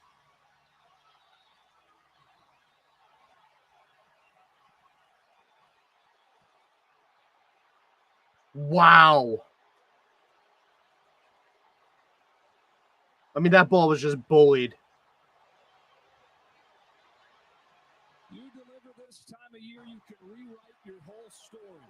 As long as you've got the bat in your hands, you can write your story. And Stanton continues to write one of a spectacular October for the Yankees. First two of those, he swung and missed and looked horrible, but the fastball up was just a waste pitch. And if you're guessing along with Stanton, you're almost guaranteed to see another breaking ball. The difference, that breaking ball was up just enough for that massive golf swing. You look up Majestic in a baseball dictionary, you can find a shot of that home run. The reason I say that the high pitch was a waste pitch, it was nowhere near a competitive pitch. It's the only mistake. Why'd you let him throw a pitch? Why is he? He pitched Huh? a perfect game up until that swing when he had him 0-2. He had 0-2 and then came right back with the pitch that he swung over the top. Most home runs are hit like that by him. It flips it around, and it ends Jack Flaherty's night. Dave Roberts going to make a change after ball one to Jazz Chisholm. Giancarlo Stanton, who grew up coming to games here with his dad, dreaming of one day doing things like that, has done it in the World Series and given the Yankees a 2-1 lead in the sixth. La cerveza más fina.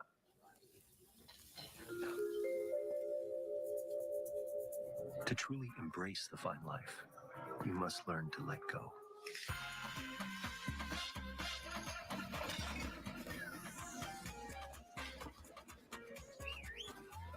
Only then will you find that even if you leave the beach, it never leaves you. Bienvenidos a la vida más fina. Want the effects of Viagra, but faster? Meet Rose Sparks. They contain sildenafil and tadalafil, the active ingredients of Viagra and Cialis. But Sparks dissolve under the tongue. Dissolvables work faster than old school pills. Plus, tadalafil, the active ingredient in Cialis, stays in your system for long-lasting results.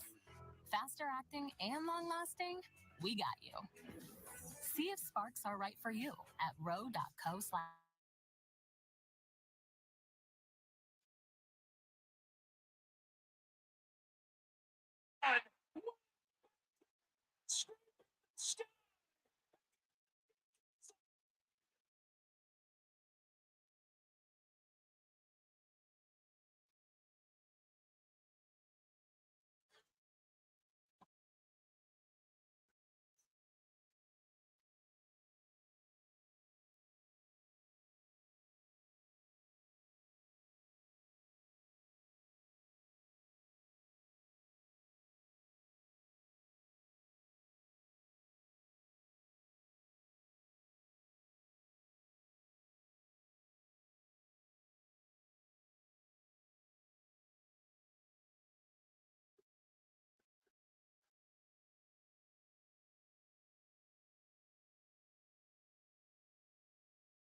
Really weird approach to let Jack face Jazz Chisholm for a pitch, but hey, whatever.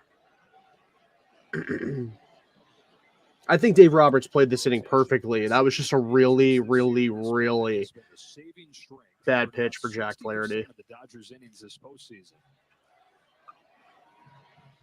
Down to 1.59 ERA, 6 games this postseason. 2-2 on Chisholm. And to make matters worse, though, for the Dodgers, Garrett Cole's pitch count is not high. Like he can still get them through 7, 8, or 6 or 7 innings easily, maybe even 8. And of course, Jazz gets a knock here too. So I want you to watch this at bat, this pitch sequence, what Stanton was able to do. 2 first pitches are going to be breaking balls below the zone. Swing and a miss, look bad. Here, even look worse. But this pitch right here, if it's not a competitive pitch, it resets Stanton. And he stays inside the ball in an inner half curveball and just absolutely devastated this crowd and the Dodgers. Freddie Freeman, all he can do is admire it. Soaring home run, a 2-1 lead for the Yankees. Yeah, I don't think Freddie Freeman was admiring it. Carlo used to come here games with his dad when he was a kid, and they'd get here in time for batting practice, run around the left field pavilion to catch souvenirs. And on one of those trips, he said to his dad, "When I grow up, I'm going to hit one completely out of this place." And Dad kind of laughed, like, okay. But 15 years later, with his dad in the stands watching, he did just that. He homered over the awning of the left field pavilion here. One of 5 guys ever to do that. Manifesting it, really. Yeah, joining the list of Stargell, McGuire, Piazza. Fernando Tatis Jr. has since done it. There goes Chisholm from first. He's throwing second easily. And I got to say this about Stanton, one of the most maligned Yankees because of his injury past. He's had so many injuries. Last year was not a good year. He found a way to stay healthy and make some adjustments. He's been a pro's pro to every teammate that's been around him, and his manager has said the way he's handled and the way he's gone about it is no surprise why he's doing what he's doing right now. 17 postseason home runs. He's in his 15th season, 7th one in New York. And you're right, so much of the story has been about the frustrations and about the injuries. But now you're talking about 17 home runs stacking up right there in Yankees franchise history. And in postseason history, period, he's number 1 all time, homering once every 8 at-bats, just ahead of Babe Ruth.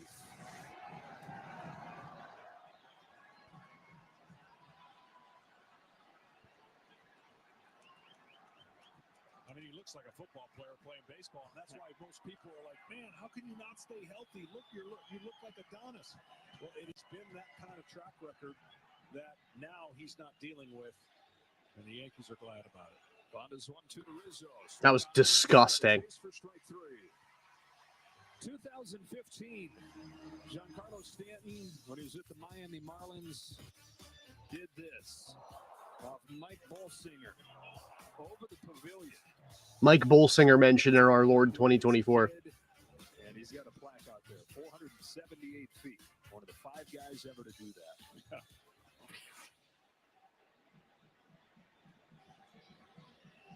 Yankees 2, Dodgers 1. Top of the 6th. Anthony Volpe's the hitter. Yeah, they're going to put him on. Intentionally walking Anthony Volpe.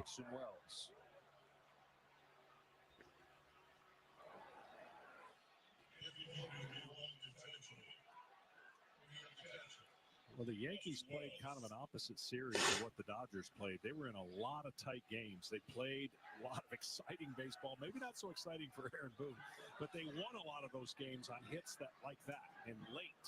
And that kind of works when you keep playing in the World Series. You know you've done it, and you can handle it and come up with those big hits. So after the intentional walk, here's Wells out of the 8th spot, 0 for 2 today. Yeah, the Yankees, as this ball kicks away, nobody's going to move. But the Yankees, all 9 games in the postseason decided by 3 or fewer runs. Well, the Dodgers, they're coming off the most lopsided postseason series ever. It's amazing how it's been opposite ways to get to the finals. And that man did a great job with all that he had going against him with the injuries. And then Aaron Boone with all the pressure to get to the World Series.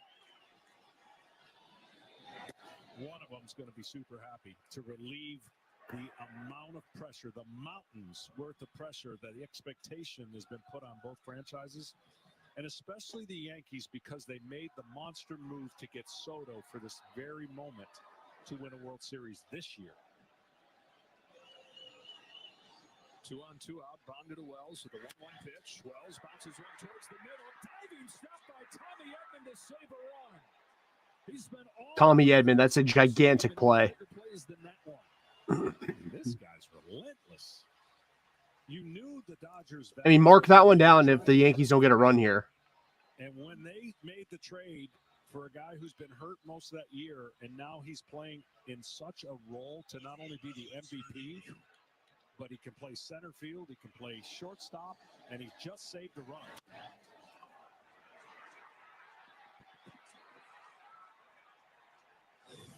So instead of a 3-1 Yankees lead, bases loaded for Alex Verdugo.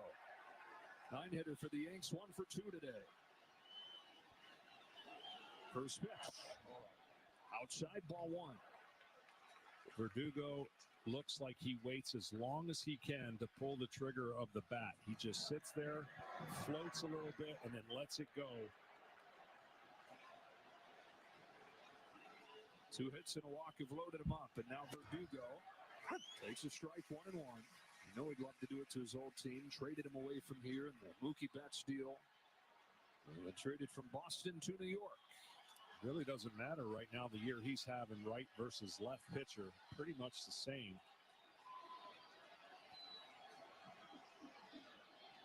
And the 1-1 from this lefty Bonda. Verdugo fouls it off. It's 1-2. Well, that was his pitch, and he's going to know that he just missed a golden opportunity. For Bonda, he's going to have to sweep this breaking ball way off the plate like he did against Rizzo. Leaving another one in the zone will be... That was not a good pitch. For the Dodgers.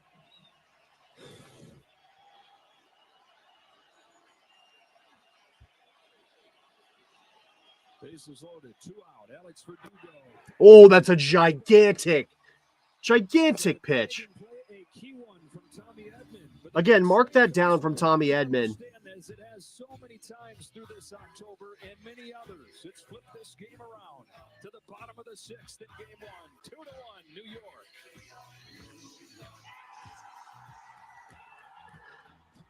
The Dodgers end up coming back and winning this game. That is the play you gotta pay attention to. The Turbo Sugar 5000.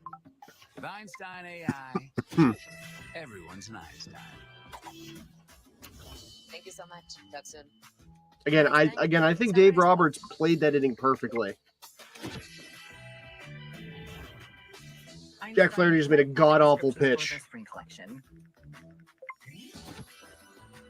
to Giancarlo Stanton. Last person on the planet you want to make a bad pitch to.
Same rules apply here for Cole here in the sixth inning as Flaherty in the top half. Must have a 0 here.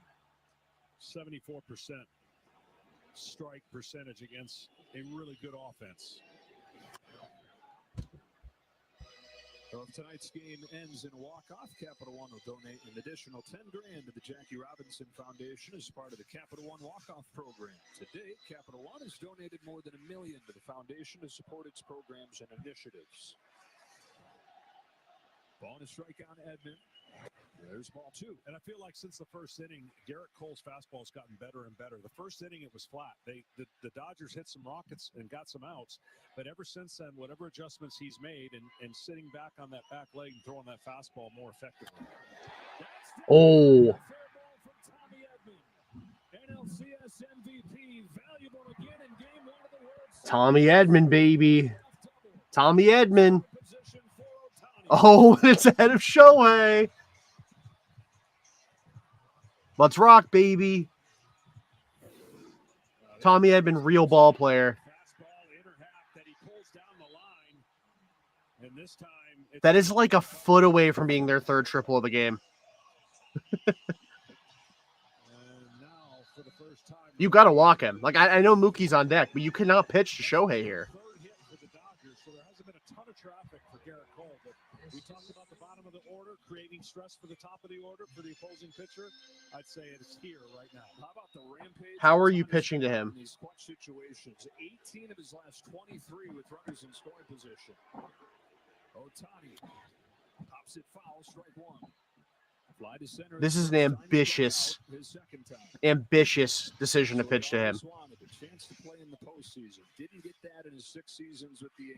Garrett Cole intentionally walked Rafael Devers with nobody on in the 4th inning of a regular season game, and he's pitching to Shohei with a base open in the World Series. And it's not going to work. Works as a bunt. I mean, look, for those of you who haven't seen Ohtani play, he can fly. The stolen bases are only one aspect that tells the story, but he gets down the line about as fast as anybody. But watch the arm and the late velocity that Volpe throws when he gets to Rizzo. Shohei took forever to get out of the box.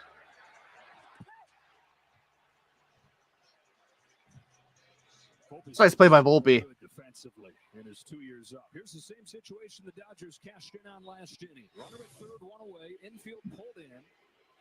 Mookie Betts at the plate with a chance. Time to bail your starter out. And a first pitch curve for a strike. Well, typically most pitchers with the infield in are going to pitch out of the stretch, but Cole feels best out of the windup. The reason you pitch out of the stretch, you hold the runner at third. So the Dodgers have a choice here. I don't think they're going to be going on contact because you got Freddie Freeman behind you. With the infield in, when you go on contact, as soon as the bat makes contact to the ball, you take off no matter where it's hit. I think they're going to wait to see if it goes through to send Edman. Mookie Betts swings and misses. Good pitch from Cole. There's that breaking ball that just top to bottom disappears.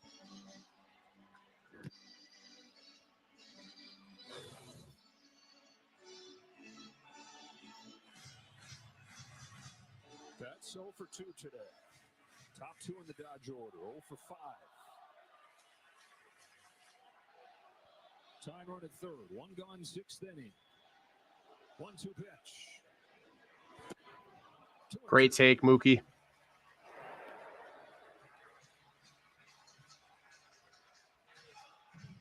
Mookie's so tough, too, because of his discipline. You could tell he kind of wanted to go for that outside fastball, but held off. On this 2-2, he fouls off. 99. 99 from Oh, Garrett. He missed location. He went in the right spot to freeze Mookie. He tried to get the ball in and freeze him. Everything's been away. That sign, that the glove was in, but see how he pulled it away, and it allowed Mookie to at least foul that ball off.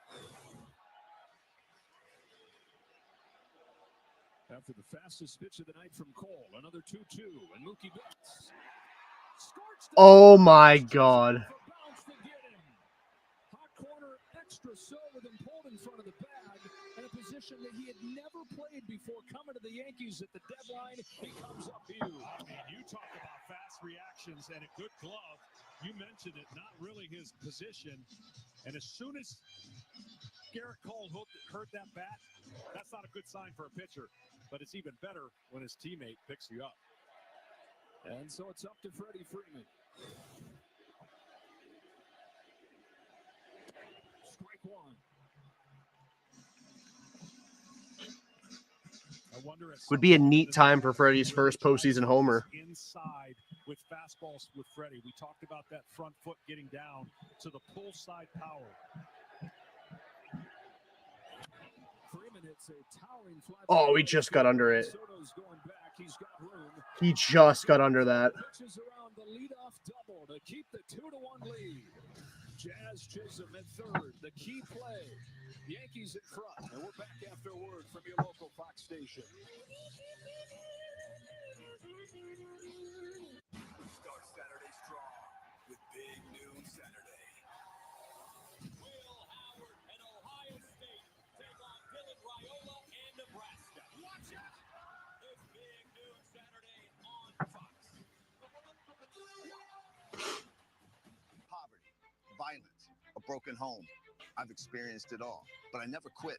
I became a Marine Corps officer, federal prosecutor, and I started a family. I'm running for Senate because I've walked in your shoes. I understand your struggles, and I will fight for a better.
All right. It is Bruce Dark. Welcome back, Bruce Dark Gratterall. For the Dodgers, delivers ball one to Gleyber Torres. This is interesting right here, John. This guy has not pitched in a month, and he's dropped in here to face the top of the Yankees order. Well, he's got an electric fastball when he can command it, and of course he can spin it with everybody in the bullpen. But this is the scenario we talked about. Dave Roberts in a close game. And which assets would he go to either keep it close to let his offense catch up? Because these are the kind of games that they weren't involved in. And the reason it's so much worth saying is because the bullpen has to pitch a full game at some point. We contacted Okay. All right, buddy. All right, dude.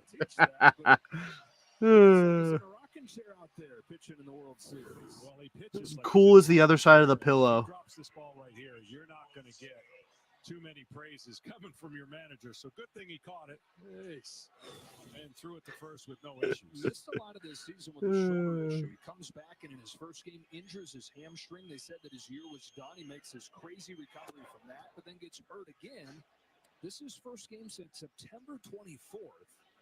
And it's not just in the World Series, but it's Torres, Soto, and Judge at the top of the Yankees order. Ultimate wild card here for Dave Roberts. Well, we asked him, what do you expect from a guy that really hasn't pitched? He said, I'm not worried about his head in the moment. You just wait to see what kind of come out. And like I said, he's got a $1 million arm. It just seems so easy for him to throw 98, and he does look like he's having fun every time he goes out there. Maybe sometimes too much fun. Yeah, geez. They missed the championship series. Back for this World Series. Yes, he did. Soto tries to check his swing, but he goes around and it's 2-2. It's worth mentioning Evan Phillips is not on this World Series roster, out with a shoulder issue, and so that's part of the reason too why you see Gratterall. Yeah, that was a big blow to the Dodgers. They got that blow with Vesia the previous series, but they traded Vesia coming back for this series. 2-2. Soto takes ball 3. Single and a run scored for Soto. We could save so much time in the future and just start Soto with a 3-2 count every time he comes out. Payoff. Coming up next, just down the road, we've got Fox College Football Friday at the Coliseum. Rutgers takes on USC. What a weekend this is in LA. You got the Lakers playing the Suns currently. SC hosting Rutgers. And this game right here.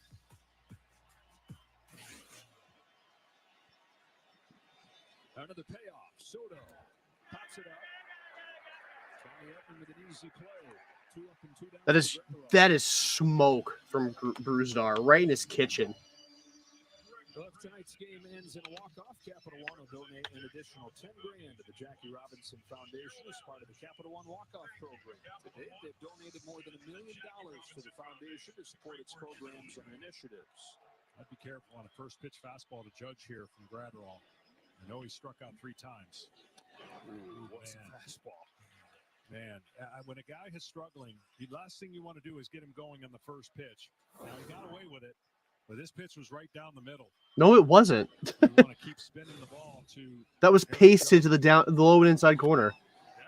I mean, that's the same pitch. Like, you got to give him a different look. Not being in the moment right now because he missed a lot of time and paying attention to how the other hitters were getting him out. And you never know what's going to get a hitter going. After 3 strikeouts, he hits a fastball, although being in the park, probably over 100 miles an hour through the middle of the infield. As overpowering as the stuff seems from Gratterall, he's unconventional because there's very... Yeah, 106.5 off the bat of Judge there. Yeah, a 2-out base runner here. Now he's got to face Stanton. 2-run home run his last time up. Each of his last 5 hits have been home runs. 2-seam fastball, a lot of movement, but that less swing and miss out of Gratterall. Swing and a miss right there. Brewstar Gratterall, who had the #1 ERA in baseball last year at a 1.20 ERA, injured most of this season. That's not better than Chris Martin's ERA was last year. His 0-2.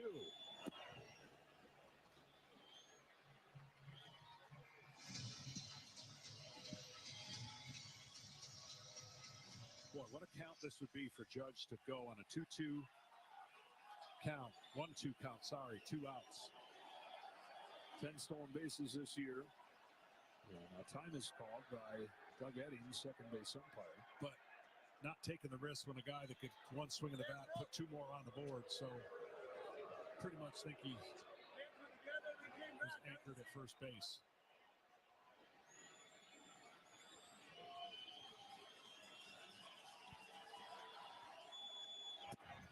Overthrows that one. Well, since I thought it was 2-2 last time, now it is 2-2. Usually a good count if you are going to run. But be careful, Bruzdar. Great pitch. Bruce Gardner, first game in a month, brings a scoreless inning and a roar as we stretch in L.A.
Garrett Cole to Teoscar Hernandez. I like the decision to stick with Cole. I mean, Lutheran High School to UCLA to the World Series at Dodger Stadium, and man, has he been good. He really has. Ever since the first he's been in command. He's been electric stuff, and he's turned it up when he needs to, and he's mixing in that curveball. Talked about the curveball being such a key because of the elevation of his fastball. You want that separation from the top of the fastball down to the bottom of the breaking ball. He can mix in his slider, which he makes some adjustments on it. He left a couple sliders up, and since then, he's been on point. The 0-2 to Hernandez. The breaking pitch taken for a ball. We've seen a little bit of everything from Garrett Cole in this postseason. As you see Clay Holmes getting ready. A couple rocky starts. Had the great one in the clinching game of the division series. He's looked more like that guy tonight. Into the seventh. 2-2. Only downside of sticking with Cole, though, is one bad pitch and it's a tie game. The galaxy of stars between these two teams. How about the alignment in that last half inning? A Cy Young winner on the mound, tying runner second base, 3 consecutive MVPs coming up. Garrett Cole retired all of them on 3 different pitches, none of which was his best pitch, the 4-seam fastball, all secondary. Yeah, it's kept the Yankees in front. Yeah, he's done a really good job. And again, I think he's learned a lot. It's one thing to be Garrett Cole with your A stuff and not hurt, and you can rely on just the gas whenever you want it. But he hasn't been able to do that for this year. And I think just the ability to learn how to get hitters out a different way has been impressive to watch. Hey, look, I mean, this stat kind of blew me away when we were pre-gaming this. The Yankees have a stretch now of 7 consecutive games that their starters have done something that you would have assumed there'd be a lot of this. 4 innings plus consecutive with 2 earns or less given up. Full count on Hernandez. Well, we said it off at the top, John. If these guys pitch the way that they're capable of, they don't have to be superhuman. If they just pitch the way they're capable of, this becomes the biggest advantage in this series for either side. Well, Garrett Cole setting that tone so far tonight. His 3-2 to Teoscar Hernandez is into center field and a leadoff base hit. For a guy who's had so many big hits for this Dodger club in his first year in L.A. Tonight's telecast is sponsored by T-Mobile, America's largest. I'd go to Holmes here. 5G network. Dodgers finally broke through in 1955. Their only world championship in Brooklyn. I would definitely go to Clay Holmes here. 5 times Jackie Robinson steals home in game 1, which was actually a loss. Desperately need the ground ball. Muncy, third trip through. The power to make it 3-2. And that's great decision by Aaron Boone. It may not work out, but I'm not going to Monday morning quarterback this. I think this is a good move. Tell you what, Teoscar Hernandez. Oh, he hasn't taken the ball from him yet. Fouling off some pitches, getting one, staying flat, and getting a base hit to lead off the bottom of the 7th. He is taking him out. Okay. Garrett Cole, 6+ hit.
Clay Holmes to the Yankees get. I'll tell you what, he is so nasty and can be so unhittable. And you're right. There's times where he's locked in and times where he's giving up a lot of hits. Next month, he takes ball 1, and it all comes down to that sinker. Yeah, he's got Blake Trinan type stuff for the Dodgers. You'll see him in this series. That sinker that moves, the breaking ball that's just all crazy break. You just have to keep the ball off the ground if you're Muncy here. Run it first. Go ahead with the plate. It's a breaking pitch high, 2-0. I mean, you can let him walk you. Definitely can let him walk you. Two-time All-Star, is the closer of the Yankees. Lost that job as this year went on. Heavily used in this postseason and looked good early on, but I think he'd run out of steam by the end of that championship series. Perhaps the week break, a good time for him. 2-0. And he hit him. Up to second goes Hernandez. In fact, it did hit Muncy. That, oh my goodness. The scoring position and the go-ahead run is aboard as Holmes has not looked good through 3 pitches. I mean, that curveball is like it stuck to his hand, and pitching coach is going to come out and recognize something right away. This breaking ball just got away from him. Almost, if you're the Dodgers, you wish it didn't hit him, and you got an advanced base, and Muncy's still at the plate, but still pressure. Now playoff Kike time. I might bunt. Yeah, and a quick word from I might bunt. You get two in scoring position, and if they walk, they walk Will Smith. Now you've got Kike Hernandez coming to the plate. Trying to think of who's between. Oh, Lux. So you walk Will Smith, and you get a guy coming up who has the legs to leg out a ground ball. Chance to get a run to tie this game up. Around 500 this season in close games. They got the guy at the plate who I know Kike's got an insane postseason resume, but I'd be tempted to have him bunt here. during the regular season in his career, a monster in October. Well, it's not impossible that he squares around and bunts. Yankees certainly think so. Rizzo's about halfway to the plate. And the reason I say that, if a guy's struggling to throw strikes and you square around, it's a nightmare for the pitcher. Exactly. That too. Over the plate. And as a bunter, you can recognize strikes easier that way than if you're in your full stance. So it'll be interesting to see what Dave Roberts asks Kike Hernandez to do right here. I mean, Rizzo's about to come into this screen right here. He's so close. He still lays it down, and it's perfect. Beautiful bunt. Phenomenal bunt. Anthony Rizzo was like 30 feet from home, and That was a perfect bunt. the runners to second and third. Well, a great scenario here for another guy that has shown you he can put the ball in play and drive in a run. Perfect bunt. The ball died on the dirt, too. That was literally a perfect bunt. Now, what year is this, John? We got starting pitchers going into the 7th. We got sacrifice bunts getting dropped down. Tie and run 90 feet away. Middle infield back. Will Smith pops it Oh, no. on the infield. And Anthony Volpe put it away. Wow. Huge out for Clay Holmes. Huge out, and that shows you how much his sinker moves. That ball was going to be squared up. But the late movement gets that perception of where he thinks the ball's going to be and just eats him alive. Gets inside of the barrel on the handle and temporarily a gigantic out for Clay Holmes. And now he'll face Gavin Lux. Completely negates the bunt. I still think it was a great idea to bunt. It's just a horrible at bat from Smith. Looks like that may actually be it for Holmes. And Boone's coming out of that dugout. Tommy Canley. Gavin Lux is due next. Righty-lefty with his changeup. They like him in that match.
Home and Cosm and Inglewood near SoFi Stadium has shared reality experience. And what a game they're getting treated to. It's 2-1 New York.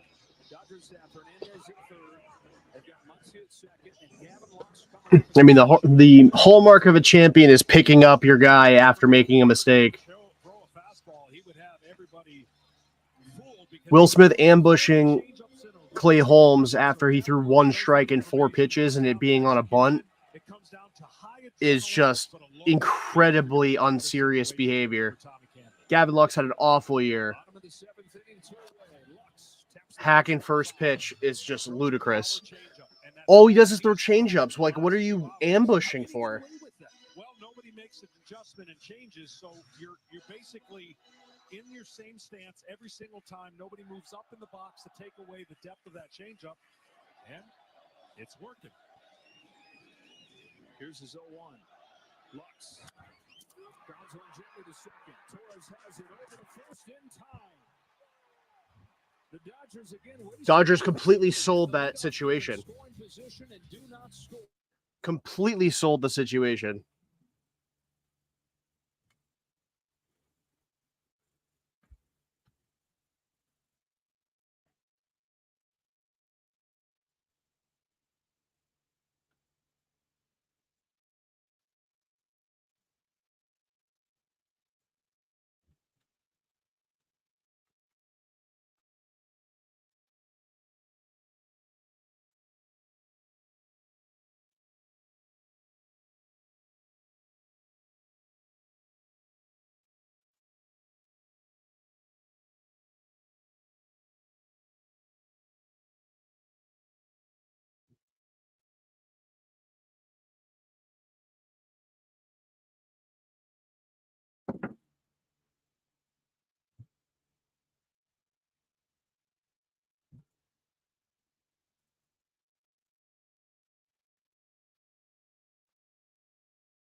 Two-one lead. Alex Vesia for the top of the 8th.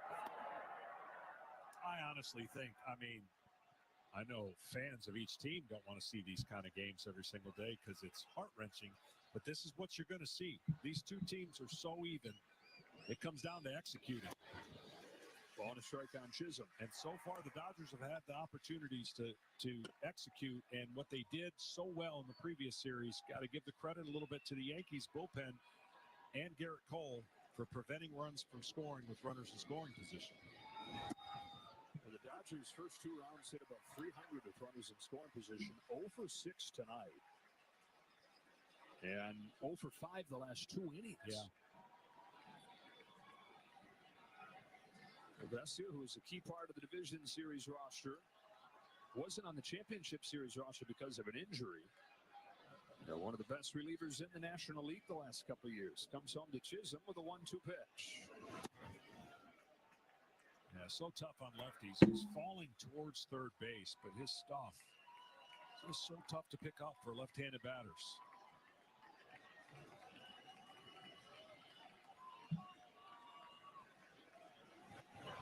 Got a fastball by him. So 1 gone in this 8th inning. And tomorrow, Game 2 of this World Series, the Yankees and the Dodgers. Coverage starting at 7 o'clock Eastern. Carlos Rodon goes for the Yankees. Yoshinobu Yamamoto for the Dodgers.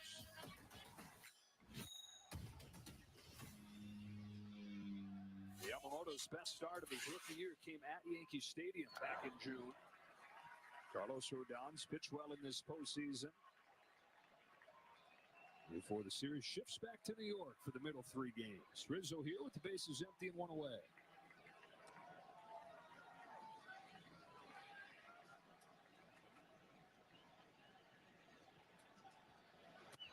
You know, they did a tribute to Fernando Venezuela, and what I got a chance to see him up close. He was one of the most unique pitchers, beloved. Sad to lose him the way that we have in Dodger country, obviously. Getting to see one of the greatest left-handed pitchers. He's so unique, and people don't know he could hit. Yeah. I mean, he could hit, and he comes in with a 8-0 record. Look at that. I mean, that is insane to break in to the league in 1981. Surprise starter on that opening day because several other guys got injured, so he said, yeah, I'll take the ball. And pitched a shutout. 7 complete games out of those first 8 starts. Began with that surprise shutout on opening day. It ended against the Yankees in the World Series in 1981 with that wonderful performance he had in Game 3 to turn that series. He was on short rest and threw 147 pitches on a day where he didn't have his best stuff. Gave up some runs early on in the game. And Fernando said that looking back was his most special moment. That Game 3 where it wasn't his prettiest line, but where he dug deep and helped turn that series. Well, he's so unique. He looked to the sky before he would throw, and it was really one of the first left-handed screwballs that nobody could understand or see or feel for the longest time. And he will be missed, but forever Dodger lore. Payoff to Rizzo. At the knees to get him. 2 out. Alex Vesia is a lot of fun. I love this dude. He's a firecracker. Classic Legacy Initiative. MLB and the Dodgers hosted a special event at Clifford Elementary School where funds will go towards renovating an outdoor reading space. You can go to MLBtogether.com to learn more. 2 up, 2 down in this 8th inning. Anthony Volpe, the hitter. The Dodgers in the bottom of the 8th, 9-1 and 2 coming up. Edman, Ohtani, and Betts. There's nobody warming in that Yankees bullpen, so it looks like it will be Canely for that group.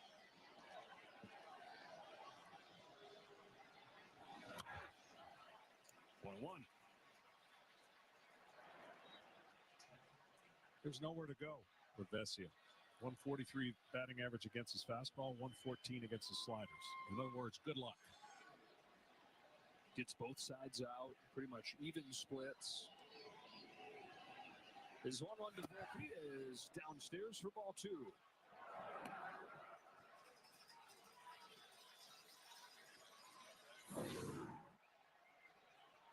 Just missed below the zone.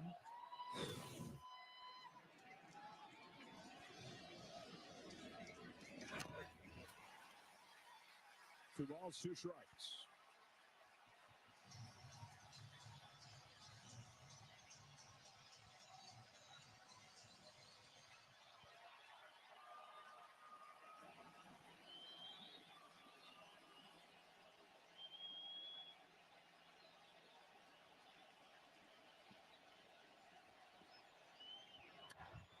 In the air to center field. Hernandez twists around. He gets there. And now it's Vesia. Big inning from Alex Vesia. I mean, it's time to get serious for the Dodgers here. Have you always had trouble losing weight and keeping it off? Same. Discover the power of Wegovy. In the marching on to the beat I drum. With Wegovy, I lost 35 pounds. And some lost over 46 pounds. Wegovy. And I'm keeping the weight off. Wegovy helps you lose weight and keep it off. I'm reducing my risk. Wegovy is the only FDA-approved weight management medicine that's proven to reduce risk of major cardiovascular events in adults with known heart disease and with either obesity or overweight. Wegovy shouldn't be used with semaglutide or GLP-1 medicines. Don't take Wegovy if you or your family had medullary thyroid cancer, multiple endocrine neoplasia syndrome type 2, or if allergic to it. Stop Wegovy and get medical help right away if you get a lump or swelling in your neck, severe stomach pain, or an allergic reaction. Serious side effects may happen, including pancreatitis and gallbladder problems. Wegovy may cause low blood sugar in people with diabetes, especially if you take medicines to treat diabetes. Tell your provider about vision problems or changes, or if you feel your heart racing while at rest. Depression or thoughts of suicide may occur.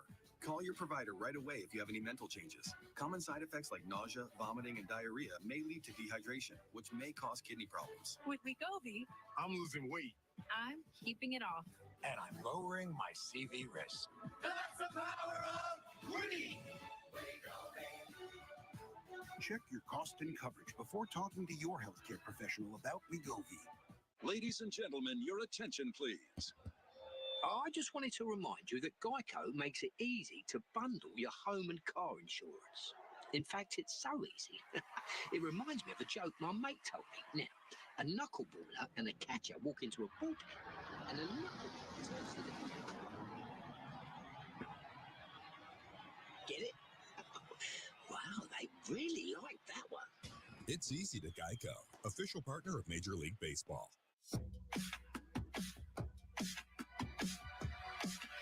If you love to travel, Capital One has a rewards credit card that's perfect for you. With Venture X, earn unlimited double miles on everything you buy and turn everyday purchases into extraordinary trips. And get access to over 1,300 airport lounges where you just check in and chill out. Open up a world of possibilities with Capital One. What's in your wallet?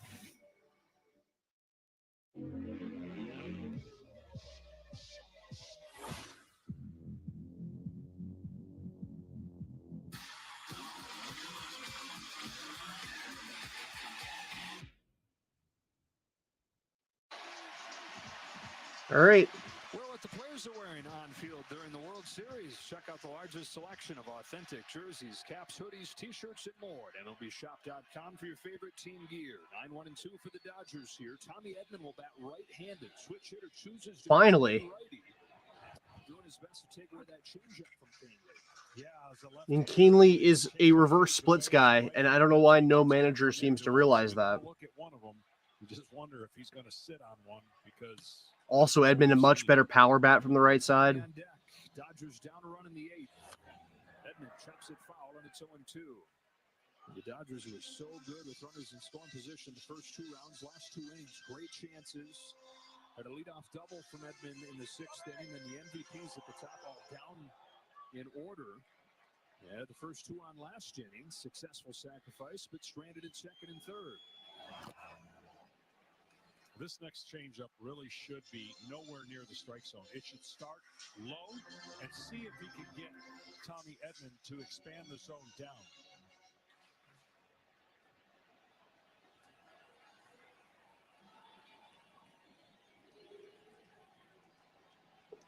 Tommy Edman leads off the 8th for the Dodgers. Bounces one towards the middle for Volpe. Well, they got away with it. That was right down the middle, but he grounded it straight into the ground. And here we come, the matchup that everybody's looking forward to. Ohtani trying to tie it up for the Dodgers. And Canley throwing changeups. Yeah, you know what you're going to get. He's faced him a couple times in his career. He's 0 for 2. Ohtani in his first World Series game. Takes a changeup, ball 1. 0 for 3 today. He's got Mookie Betts waiting behind him. The Dodgers' years have fallen short. Ohtani, a whole career of missing out on the postseason. Gets this ball to right center field. Soto on the run to the track. It's off the top of the wall. Ohtani's headed for second. Soto. Oh, he was so close to tying this. Oh! Let's go! Let's go! Oh, baby! It's a double, but then he takes third as the throw kicks away coming into the infield. Well, he gets a changeup up in the zone, and you mentioned it just misses. This ball bounces All right, Mookie. right into the glove. Oh, my God, that was so close to getting out. Looked like he had a little trouble right there getting it out. But this was hit so hard that Soto didn't have a chance to get back there and get it, and then had a little trouble in the transfer, and then the ball short hops Torres, and a heading Ohtani goes to third. And so for the third time in as many innings, 3 consecutive innings here, the Dodgers have had a runner at third, less than 2 outs.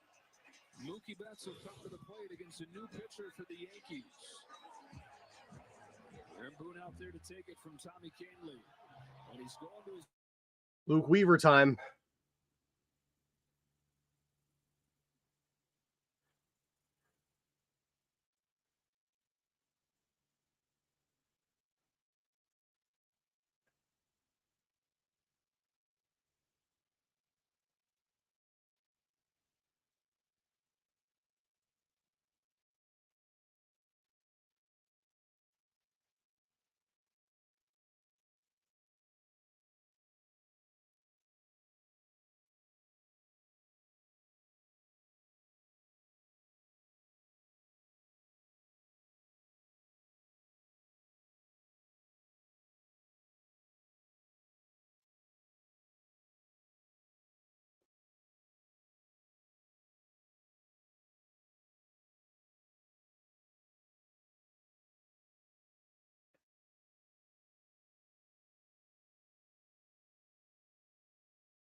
Third as the throw kicks away, and just outside of Tokyo, 11:43 Saturday morning.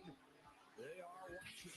Mookie Betts takes strike one. Oh, my God, Carlos Torres. State the obvious, but Luke Weaver is going to try to create an inning without giving up that run. But what you don't want to do is you don't want to create an inning that ends up giving up multiple runs. Even if Ohtani scores, the game is tied. Infield pulled in. Weaver fires. 1 ball, 1 strike. Should be 2-0. Late season makeover this bullpen. Weaver goes into the closer's role and has been awesome. Time run here in game 1. Let's be serious, Marcus. Strike on Mookie Betts.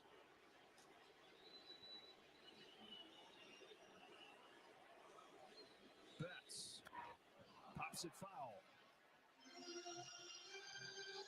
The first pitch might have got a call and set up the rest. I cannot believe that was called a strike. That's not even good framing. That pitch is at his ankles. The difference with Weaver and Kahnle, they have a changeup that are both great, but Weaver will throw the fastball and he will mix it up to create stress for the hitter.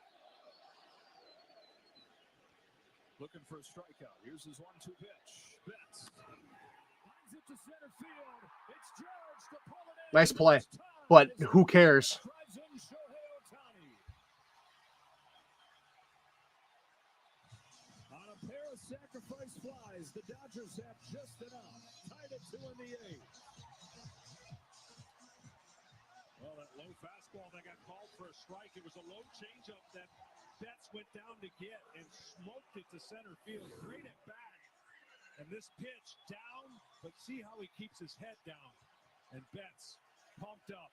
Game 1 of the World Series. Massive swing for Mookie Betts. One of the great duos in the game. That was not even a bad pitch from Luke Weaver either. Just a great piece of swing, just a great piece of hitting. Freddie Freeman. Again, would not be a bad time for Freddie to bust out for his first postseason homer. All those opportunities the Dodgers had wasted, they did not waste that one. The speed of Ohtani, the power, and putting the ball in play to the right. He just missed it last time up. Now Freddie Freeman, who has tripled in this game, flies it to center field. All right. Has it spotted. The call, the catch, and 8 innings in the books in game 1. The Yankees and the Dodgers are tied.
Betts tied the game with a sacrifice fly, 2-2 to the 9th, and Michael Kopech, who's another one of those high-risk, high-reward plays here. He can be wild, misses with a first pitch. RPM early, fastball 100 miles an hour, but can he get it down? He comes into the game sometimes. All right, Kopech. Got to throw strikes here, bud.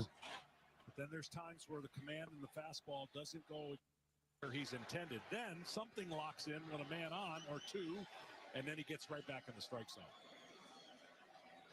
The regular season, postseason combined after coming over from the White Sox. 5-0 with a 1.23 ERA. Part of a huge deadline day. Brought him Tommy Edman. Brought him today's starting pitcher, Jack Flaherty. It's Austin Wells leading off this ninth inning for the Yankees. Bounces one to second for Gavin Lux. One gone in the ninth. And we look back at Ohtani's double, which added an extra 90 feet here with the Aaron Torres. Yeah, so the only argument you can make is maybe Rizzo could have been in the middle of the field. The pitcher's over at third base backing up a possible triple. Now the ball's in no man's land, and Ohtani is able to pick it up at the right time. This short hop, maybe you get in front of it, but not getting that ball blocked ultimately allowed Ohtani to get to third. So, John, you've got a mistake right there on the middle infielder for the Yankees. Cost New York a run. 3 innings ago, Tommy Edman, a diving stop on a ball he had no business getting to save a run. The defense, the invisible hand, the difference in this game at this point. Well, and this, because you're so tightly contested between two teams, those are going to be the little things that people forget could cost you or win you a World Series. Alex Verdugo, 2-1. The 1-2-3 inning here would be extra nice for Michael Kopech. You avoid facing Soto and Judge this inning, and you have a chance to not have to face him until tomorrow if you can get a run in the bottom of the ninth. Teoscar Hernandez, Max Muncy, Kike Hernandez, Dua. Here's a half swing and a roll left side. Muncy's got it 2 away. So far, so good. The bottom of the 8th inning, top of the 6th, Tommy Edman. With 2 outs, I said at the time, mark that play down if the Dodgers end up winning this game. Yeah, normally the base runner gets that head start with 2 outs and keeps going around the bag. But good third base coaching, keeping him at third, and great infield defense, keeping the runner from scoring. Biggest step out of the game. You have to get Glaber out here. By any means necessary, he needs to be the last batter of this inning. He broke in those first couple of years, 21 years old, an all-star, and then years here in trade rumors, just barely hanging on, but surging here in October. 1 ball, 1 strike.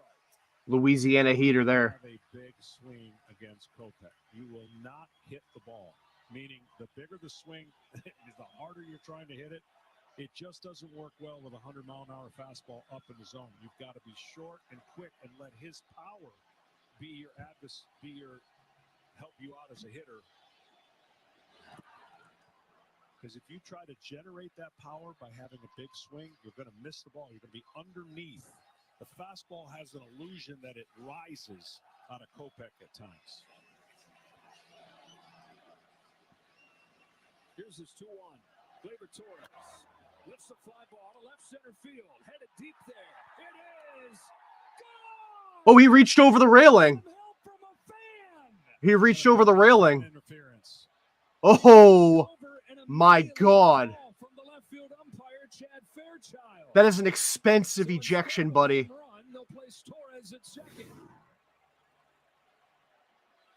They'll review it. It's close, but it's going to probably stand, as that ball would have hit the top of the wall.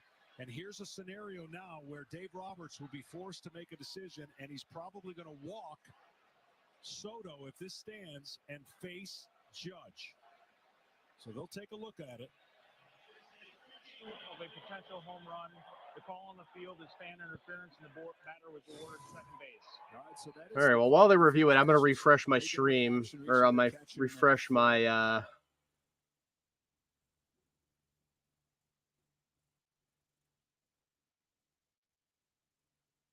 That is unbelievable.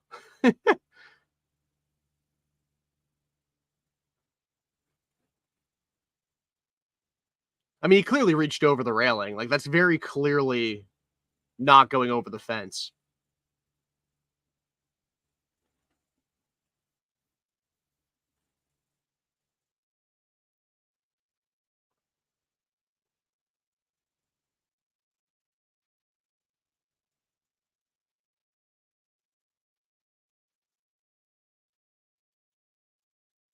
Against lefties.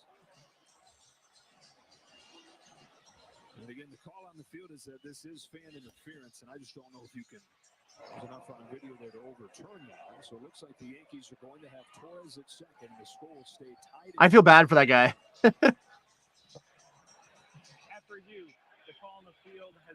confirmed there was spectator interference. The runner is placed at second base.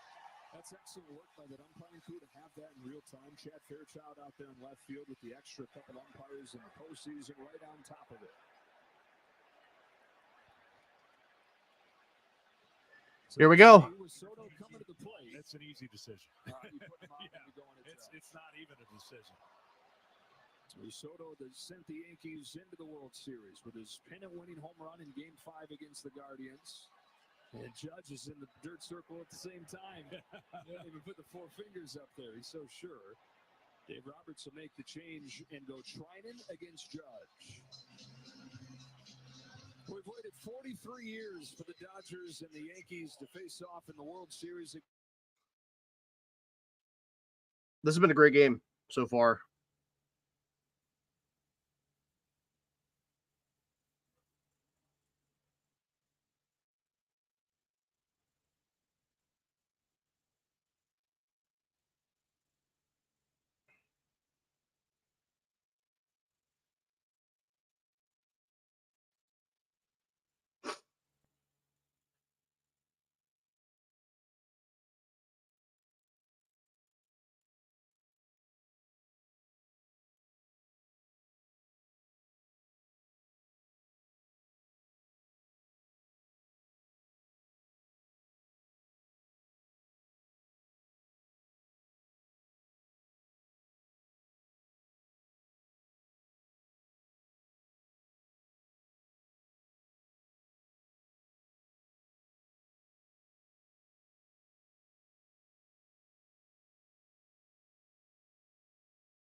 And then to watch Rutgers and USC, you can flip over to FS1 to watch the beginning of that game. And then when we wrap up here at Dodger Stadium, we'll get you to that one just across town here in Los Angeles.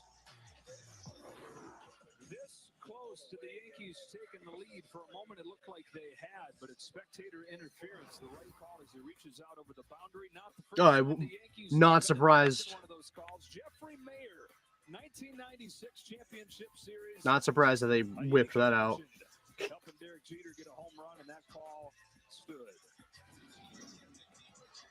Pinch runners into the game. This is Jason Dominguez representing the go-ahead run. Pinch running for Gleyber Torres. They put Soto on, and John, they're choosing Blake Trinan against Aaron Judge. Well, the big thing is it's only happened 3 times all year where they have walked Soto. Think about that. That is incredible. And with Stanton behind Judge, a lot more safety.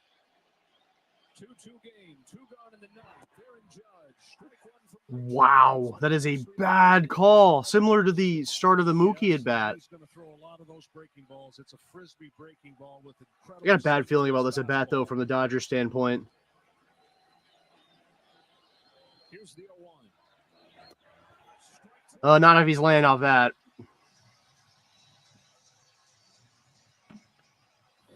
He's laying off that pitch. He might be goosed. So much you can't believe it.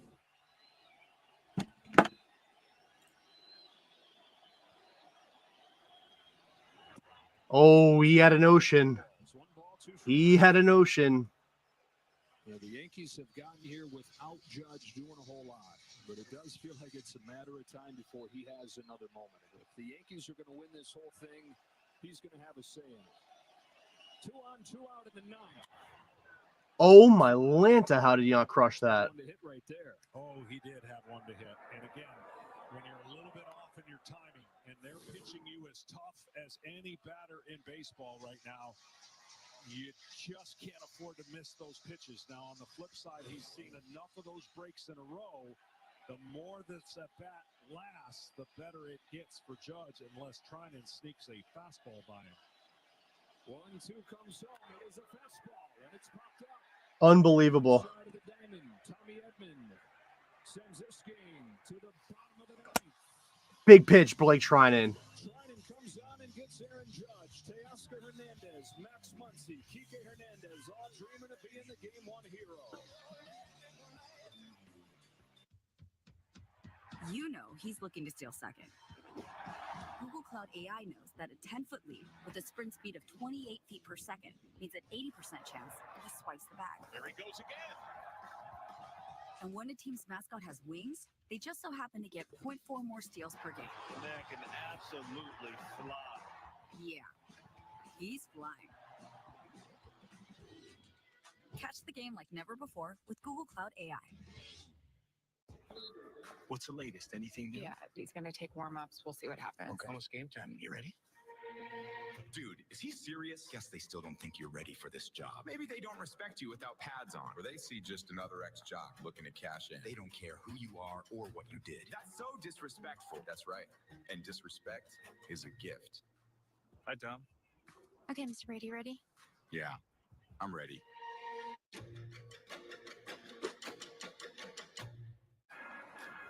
I'm looking for a board for my daughter. Amex founded Small Business Saturday to help small business owners and their communities thrive. Because for every dollar spent on a small business, an average of 68 cents goes back into the community.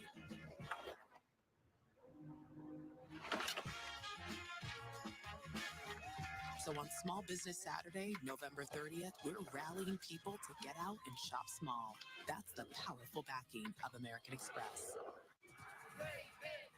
Super Bowl champion on Elway! This season, The Masked Singer has had the most incredible reveals. Oh my God!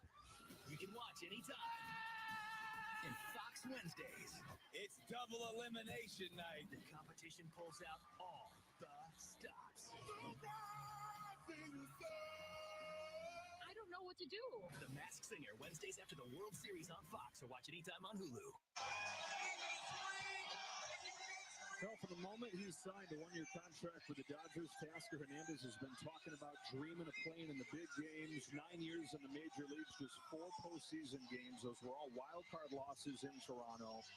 And he's really made the regular season look like a dress rehearsal for these big moments. Big swing after big swing for the Dodgers, including against the Yankees back in June when he had 3 home runs and drove in 9 in 3 games. Enter for a chance to win the ultimate baseball moment in 2025. You can watch your team in action when they play in New York next season with an incredible VIP experience. MLB.com/moments. Could one of those moments be coming right here? Oswaldo Cabrera into the game at second. So you can put him in the leadoff spot in the Yankees order where Gleyber Torres was. So here we go. Teo time? Or do we return, or do we have a similar situation to game 1 last year where game 1 goes to extra innings? Let's rock, Teo. You got 2 different fastballs. You want to favor the 4-seamer over the 2-seamer. He stays on that pitch really well, the 2-seamer, and he handles the changeup against right-handers, which is pretty rare for right-handed hitters. Oh, we got one. 1 ball and strike now. Oh, we got one. Hernandez 1 for 3 in this game. Dodgers got a run in the 5th and a run in the 8th, both on sacrifice flies.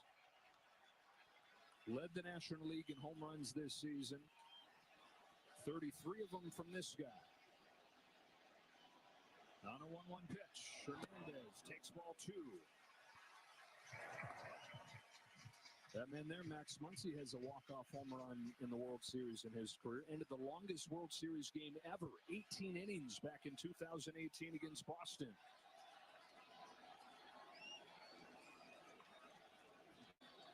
On a 2-1, Hernandez. Oh, he's getting some meatballs. That fastball catches a lot of the plate, but guys just don't pick it up. Well, he's got a sneaky delivery where it looks like it's not going to come out like that. And then you couple that with that changeup right off the fastball, which is the equalizer for left-handed hitters. But he has been outstanding since going into this role. Maybe the most unlikely guy when you think about their roster and what they had created, but timely for Aaron Boone that he found the hot guy at the end of the game. 2-2, bottom of the ninth. Teoscar Hernandez leading off for the Dodgers. Weaver throws. A shot to right center field, but top spin. And here's Muncy.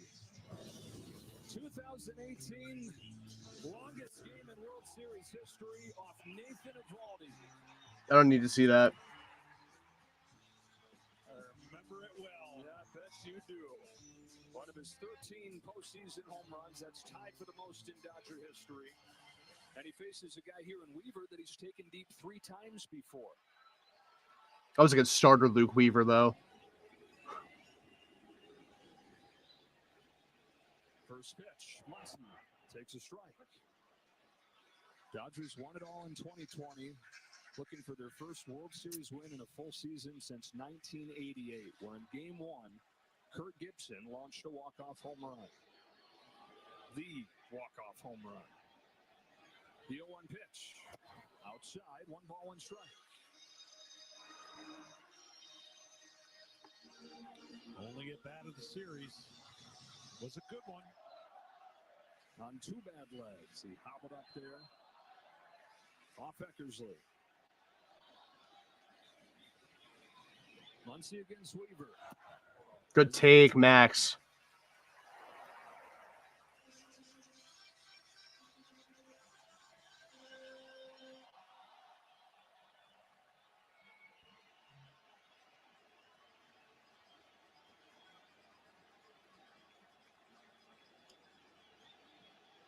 On a 2-1. Muncy looks at ball 3 taken off. Kike Hernandez due next.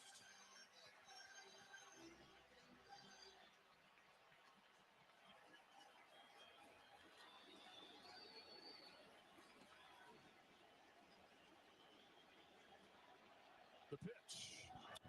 A pop fly. Oh, that's right down the pipe. Oh, my goodness. Is under it 2-away. What a 3-1 pitch. A changeup that looked like a fastball. But he got the pop-up against a home run hitter. That was a great pitch under circumstances. There's the grip. It was a high one, but the change of speed is all he needed to fool Muncy, and you could just tell. 2 up and 2 down for Weaver in this ninth, and it's Kike Hernandez. First pitch, very high. The heat of the postseason, we see it transform guys in both directions. And for Kike Hernandez, a home run in both series so far, 15 postseason home runs in his career. 1 ball, 1 strike. If Weaver gets this thing to the 10th inning, Yankees have Stanton, Chisholm, and Rizzo due up. I mean, he relies on his fastball and that changeup.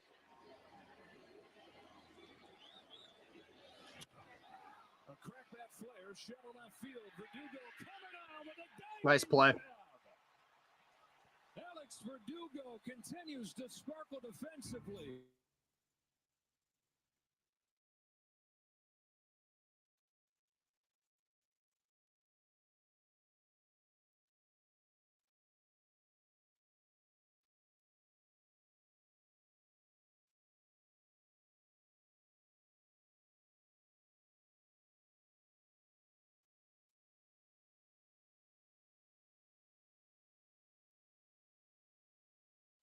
Free baseball.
consecutive season. Game 1. This man sees one pitch in the strike zone, I'm going to lose my mind. The offense in this game has come from the guy that'll lead off the 10th in Giancarlo Stanton with a majestic home run back in the 6th. Blake Trinan stays in after he got Aaron Judge to get out of a 9th inning jam. And here we go with the 10th. Strike one. Holy moly. Slider. Home run for Stan, his 17th in the postseason. In his career, it's been unstoppable in October. Jeez, Pete, so you got the slider breaking one way and then the sinker coming back like that. Good luck. Well, and that's why he's so tough. I mean, experienced guy, been through this before, covers both sides of the plate, and he has the hitter completely guessing. Home with an 0-2. Filthy. Filthy. That was abuse. On average one way. The sinker breaks 16 inches on average the other way. It's just a guy who knows how to manipulate the baseball, and certainly just disgusting. You know, they don't want this game to go much longer, of course. They want to end it as quick as possible. This will be the last inning for Blake Trinan. One away, tie game, 10th inning. Jazz Chisholm's up. Takes ball one. Dodgers have the bottom of the order due up in the bottom of the 10th. Smith, Lux, and Edman, and if they can get a fourth guy up there, that's Ohtani. Chisholm in the 5 spot. 1 out of 4 today. On a 1-0 pitch. Pulls one through, and he's got his second hit. But Tutzel hustles over to cut it off and hold him. Great play by Mookie to hold him to a single there. That may not look like much, but Betts cutting that ball off was huge. I mean, he got to that ball in a hurry and prevented a double. And here's the issue now for Blake Trinan, trying to hold a guy who can run, because don't even worry about him. I mean, obviously worry about him because that's the go-ahead run, but you're pitching to get this guy out. There's no such thing as a productive out unless you let him get to third base. You stay ahead of the productive out, I should say, unless you let him get to third base. If he steals second and a rollover gets him a third, you're still an out away from getting out of the inning. Don't hyper focus on Jazz Chisholm and then throw a cookie to Rizzo. He may not turn and burn it, but he's still a more than capable hitter. Just don't focus too much on him. Pitchers can only throw over twice. And if they throw over the third time, they have to get the runner out. In other words, they got to pick him off. Otherwise, he goes to second, considered a balk with the new rules. There he goes. Throw down from Smith is not in time, and Jazz Chisholm is in second. Go ahead, run into scoring position for the Do you walk him? Face Volpe. And now the pressure will be on the middle infielders to keep Jazz close to second.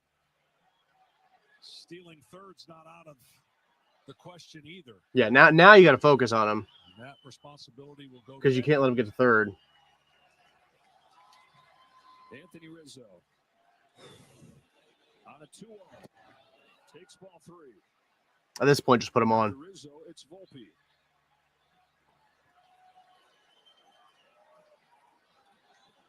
Well, both these teams have had chances in this game. They're going to put Rizzo on good call. Here. So first and second, looks like it's going to be Jake Cousins for the bottom of the 10th for the Yankees. Smith, Lux, and Edman do are prior for a visit here, John. Yeah, it's a good visit. And the reason being, Volpe has really struggled against breaking balls. That front side's opening up again. So I would think it'd be a simple reminder that you make breaking balls away. That's how you get them out. We started the night talking about made-for-movie stories with the starting pitchers. A made-for-the-movies thing right here, too, with Anthony Volpe, who was born and raised in Manhattan and then New Jersey from a long line of Yankees fans. Like a million other kids, he wanted to be the next Derek Jeter. Well, he's the one in a million who's grown up to become the shortstop of the Yankees. The key in this situation as a hitter, you only pull a bad breaking ball, but you should go up there on a breaking ball thinking center to right center. What that allows you to do is track the ball longer and keep the barrel in the bat. If you try to pull that pitch, the break is absolutely impossible for that barrel to make the contact unless it's a hanger in the zone. 8 of his 9 hits in this postseason have come off fastballs. Chisholm singled, still second. Rizzo put on intentionally. And the game on Volpe's plate. Tied at 2 in the 10th. Trinan throws. Volpe takes a breaker for a strike. That first move, again, you just watch the hip, and as a pitcher and catcher combination, you're going to watch how he's reacted to the previous pitches, and then you really don't need to deviate much. Keep making those kind of pitches and see if he can make the adjustment. Great speed at second. Go ahead run. Trinan will take a peek. Arms for the Dodgers in the outfield. Decent in left in Teoscar Hernandez. Good in center in Kike Hernandez. And decent in right, Mookie Betts. They play shallow. There goes Chisholm. No throw from Will Smith. A big 90 feet for Jazz Chisholm. It sure was. You had Brutal. Muncy playing back, and now stress on the infield. They're going to have to bring him in. The city's capable of going to third, and he did. High leg kick, and really not even an offer for Max Muncy to get to third. Go ahead run at third. 1 gone in the 10th. 1-1 pitch. It's bunt shown and a strike taken.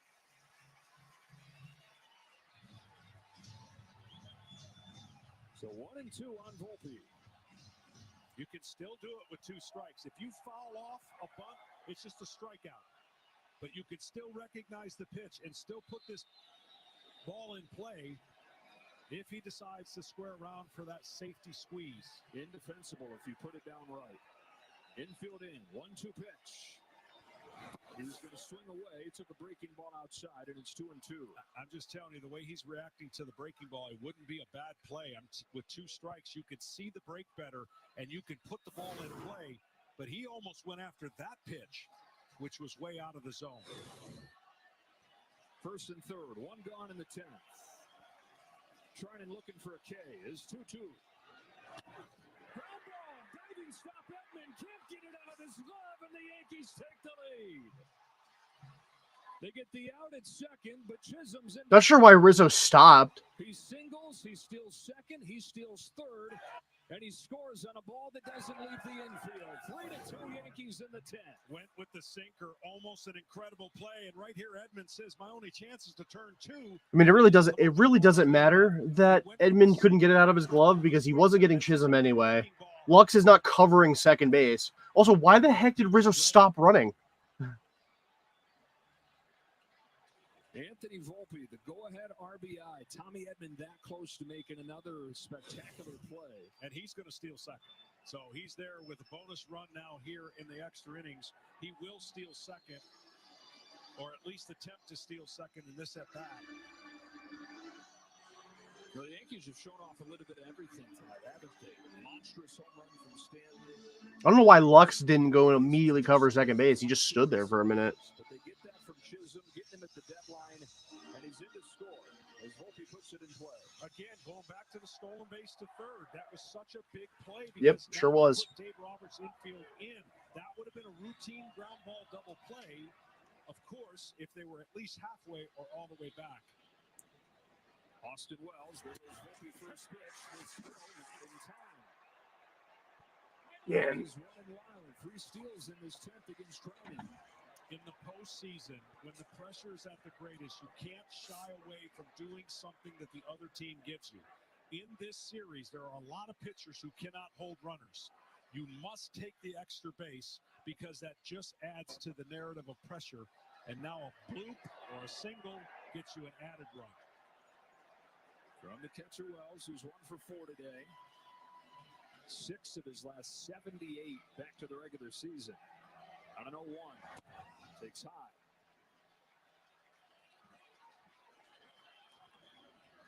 So the Yankees get a run against Blake Trinan, who had given up just 1 run the last 2 months. This is what they did against the Guardians, too. Got to that bullpen. That was one of the best bullpens in baseball all year, statistically the best, and the Yankees turned that season against that crew. Just to remind people how important this game is for the Dodgers and the Yankees, the Dodgers have used a lot of resources. If they come back and win, it's all good. If they don't come back and win,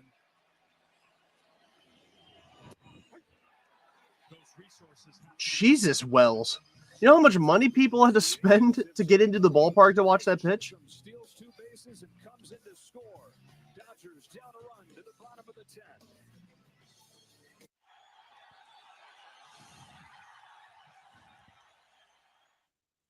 As far as sales events go, this is the big one. The Toyota Put up or shut up time for the Dodgers.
As Anthony Volpe puts a 2-strike pitch in play against Blake Trinan. 3-2 Yankees to the bottom of the 10th, and Jake Cousins on. Jake Cousins. The knees of Will Smith. Well, you know what Cousins knows. He knows who's batting fourth. You don't want anybody get on base and have the game-winning run in Ohtani come to the plate. I would personally be fine with that. Cousins has 1 career save. 1 ball, 1 strike on Smith. It's a guy who was cut loose pretty much by the White Sox. Wound up being the worst team in baseball history. Yankees got him for nothing. Bigger and bigger role. And now trying to save Game 1 of the World Series. His 1-1 to Will Smith. Outside ball 2. A sinker breaking ball is going to be what he's going to try to get Will Smith, who's been stubborn on really not swinging outside the strike zone too often. Nice pitch right there, 2-2.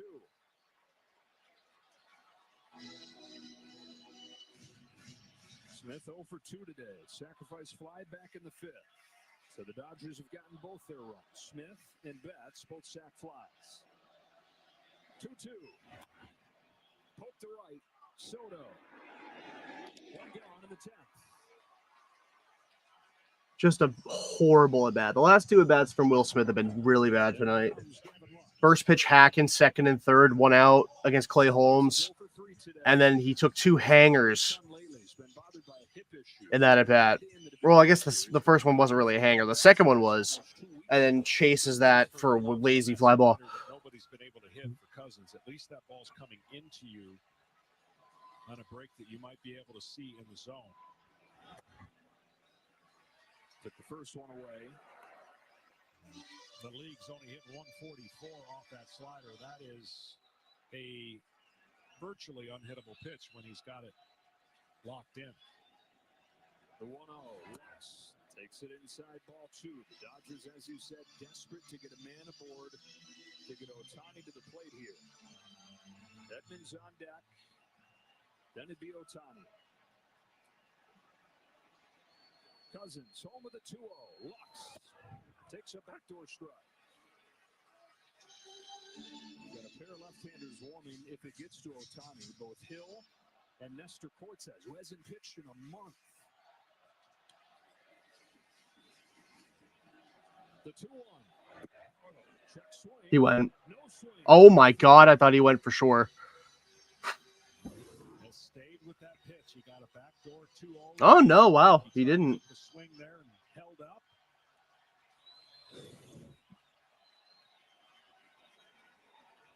On a 3-1. Lux takes ball 4. Let's go. Just about any outcome other than a double play. Tommy Edman comes up. Would be hilarious if Edmund doesn't even let it get to Ohtani. Not because he grounds into a double play. Was the MVP of the National League Championship Series, and he's been huge in today's game defensively. He's also got a double. Now, what scenario is Nestor Cortez coming into the game? If Edmund plugs the gap and gets thrown out on the bases and the tying run scores? Just to make sure you don't ground into a double play. No, because you walk Ohtani. I get it. In theory, you walk Ohtani and then you pitch to Mookie Betts. But in this situation right here, a walk was the one thing you didn't want to have by Cousins, because now it creates even Edmund the winning run. He can hit a home run. We've already seen it. So you're at stress level that you don't want to be in a one-run game in extra innings, knowing who's on deck, but you got to take care of who's in the box right now. And as we were talking about with the Yankees in the top of this inning, always got to have your eyes on those base runners against relievers. Lux has good speed. First pitch. Wow. Oh my God, this umpire. Has been all over the place. Oh my God. Side of the plate, been a little more lenient. Tying run at first, winning run at the plate.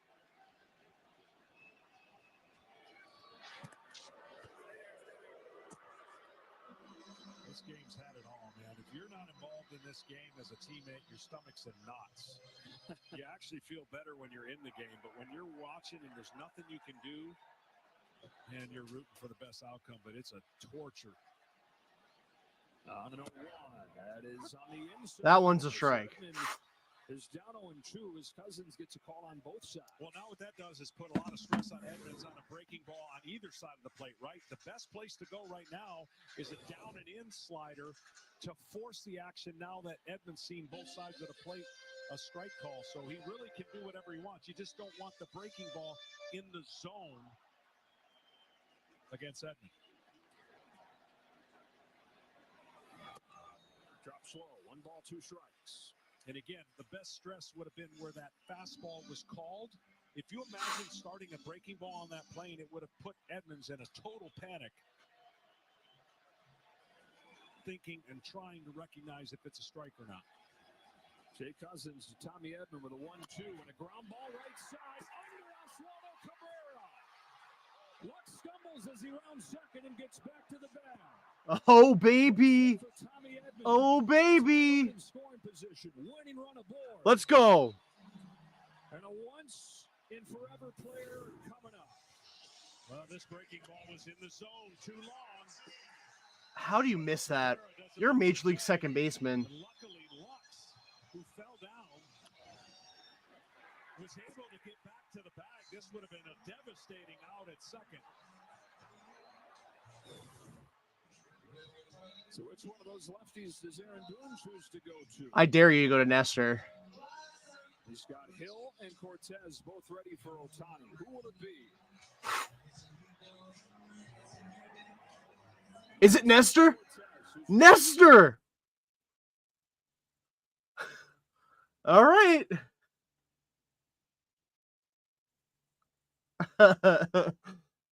Oh, boy.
All right, we're refreshing. The audio is a little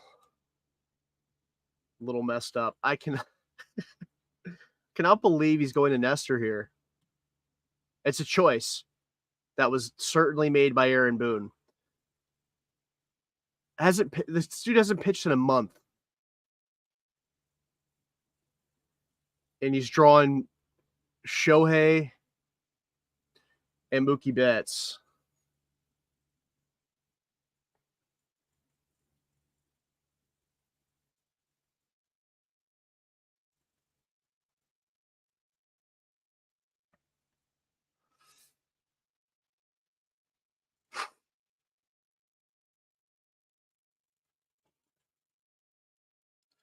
It's giving Robbie Ray versus Yordan Alvarez in 2022 ALDS.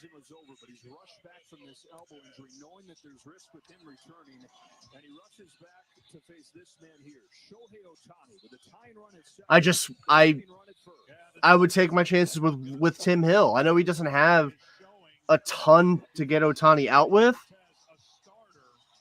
That is going to be in a role to get 2 of the biggest outs and not having any action for 37 days.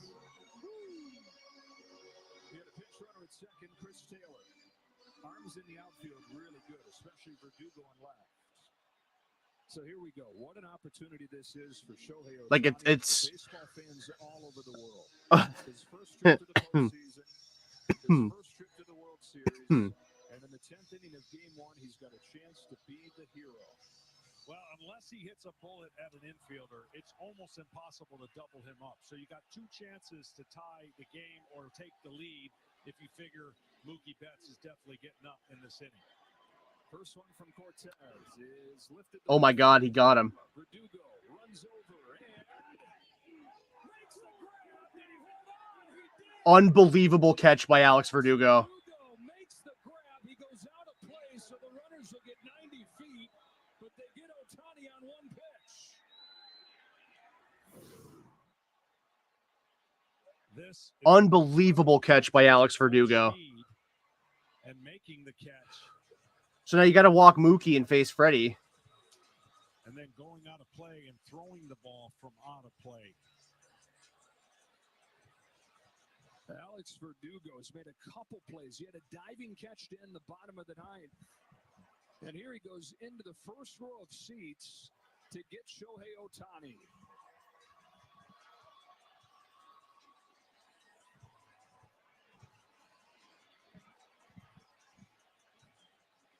He gets up and throws this ball in.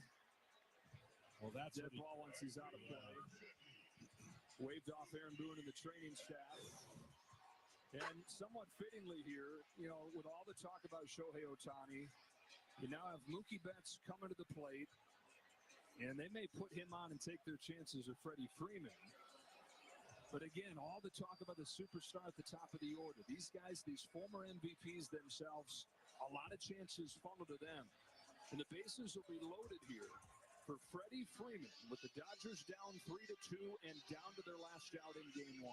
Well, the good news here for Dodgers is Freddie Freeman doesn't necessarily have to do anything but get a single and jog to first. But beating something out in the ground will be limited because of his ankle. Now, the kind of at-bat that every kid that plays baseball dreams of one day having. You tell yourself, right, all right, bottom of the 10th, bases loaded, World Series, 1-run game, Dodgers, Yankees. I was not putting myself in a Dodgers-Yankees game. Taylor the tying run, Edman the winning run. Cortez delivers. Freeman hits the ball to right field. Freddie Freeman! Let's go! Let's go! Freddie Freeman! Game 1 of the World Series.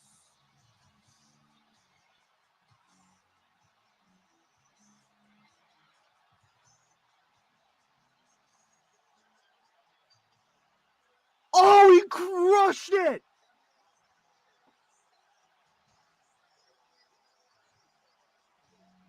Freddie motherfucking Freeman. Oh my God.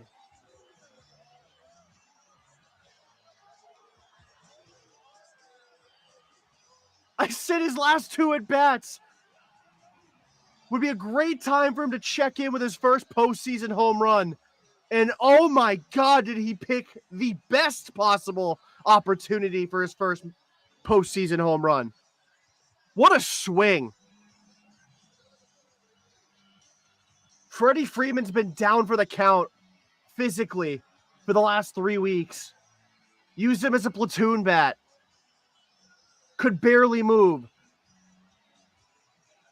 Has the 2 hardest legs of the cycle tonight. First 2 extra base hits of the postseason. Absolutely demolished. 36 years ago, a hobbled game 1 hero for the Dodgers. Freddie Freeman with a walk-off grand slam to win game 1. Oh my God, what a swing. Unbelievable. Went up there looking for a pitch. He got it. There's just no way to describe. I mean, there's just no way to describe it. Would you say you don't believe what you just saw? Yeah. They retire Ohtani. They walk Best. And Freddie Freeman, who hadn't had an extra base hit in a month before today, legged out a triple in his first at-bat. And he ends this game jumping on the first pitch and launching a no-doubt grand slam that they'll talk about for ages.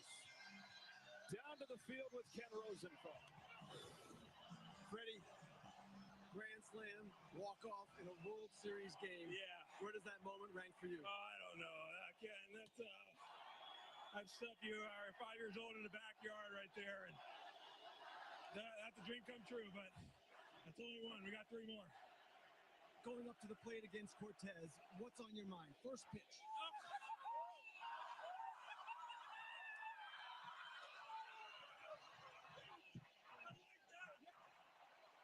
I'm just trying to be on time for the heater. That's all you can try and do, be on the heater closer to you.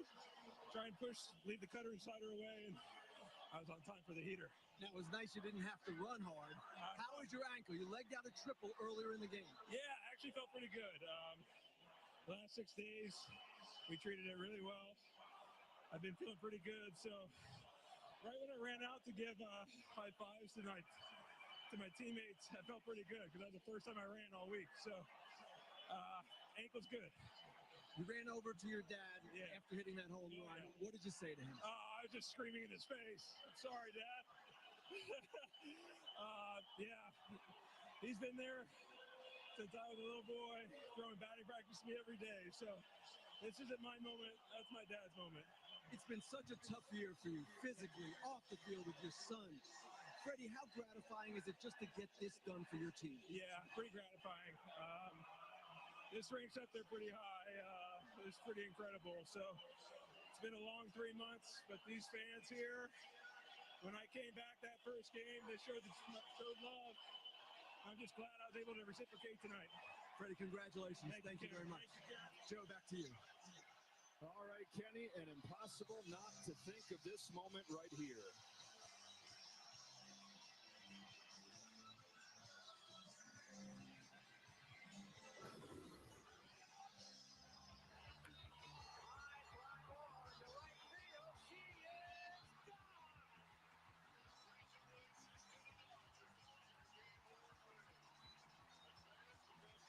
What an unbelievable end to Game 1 of the World Series. Thanks to those of you who joined in for Game 1. Maybe we'll do this again tomorrow. I'm not sure. But what a fucking swing by Freddie Freeman. And the Dodgers take Game 1. A magical end to Game 1 hate watch. Holy shit. Good night, everyone.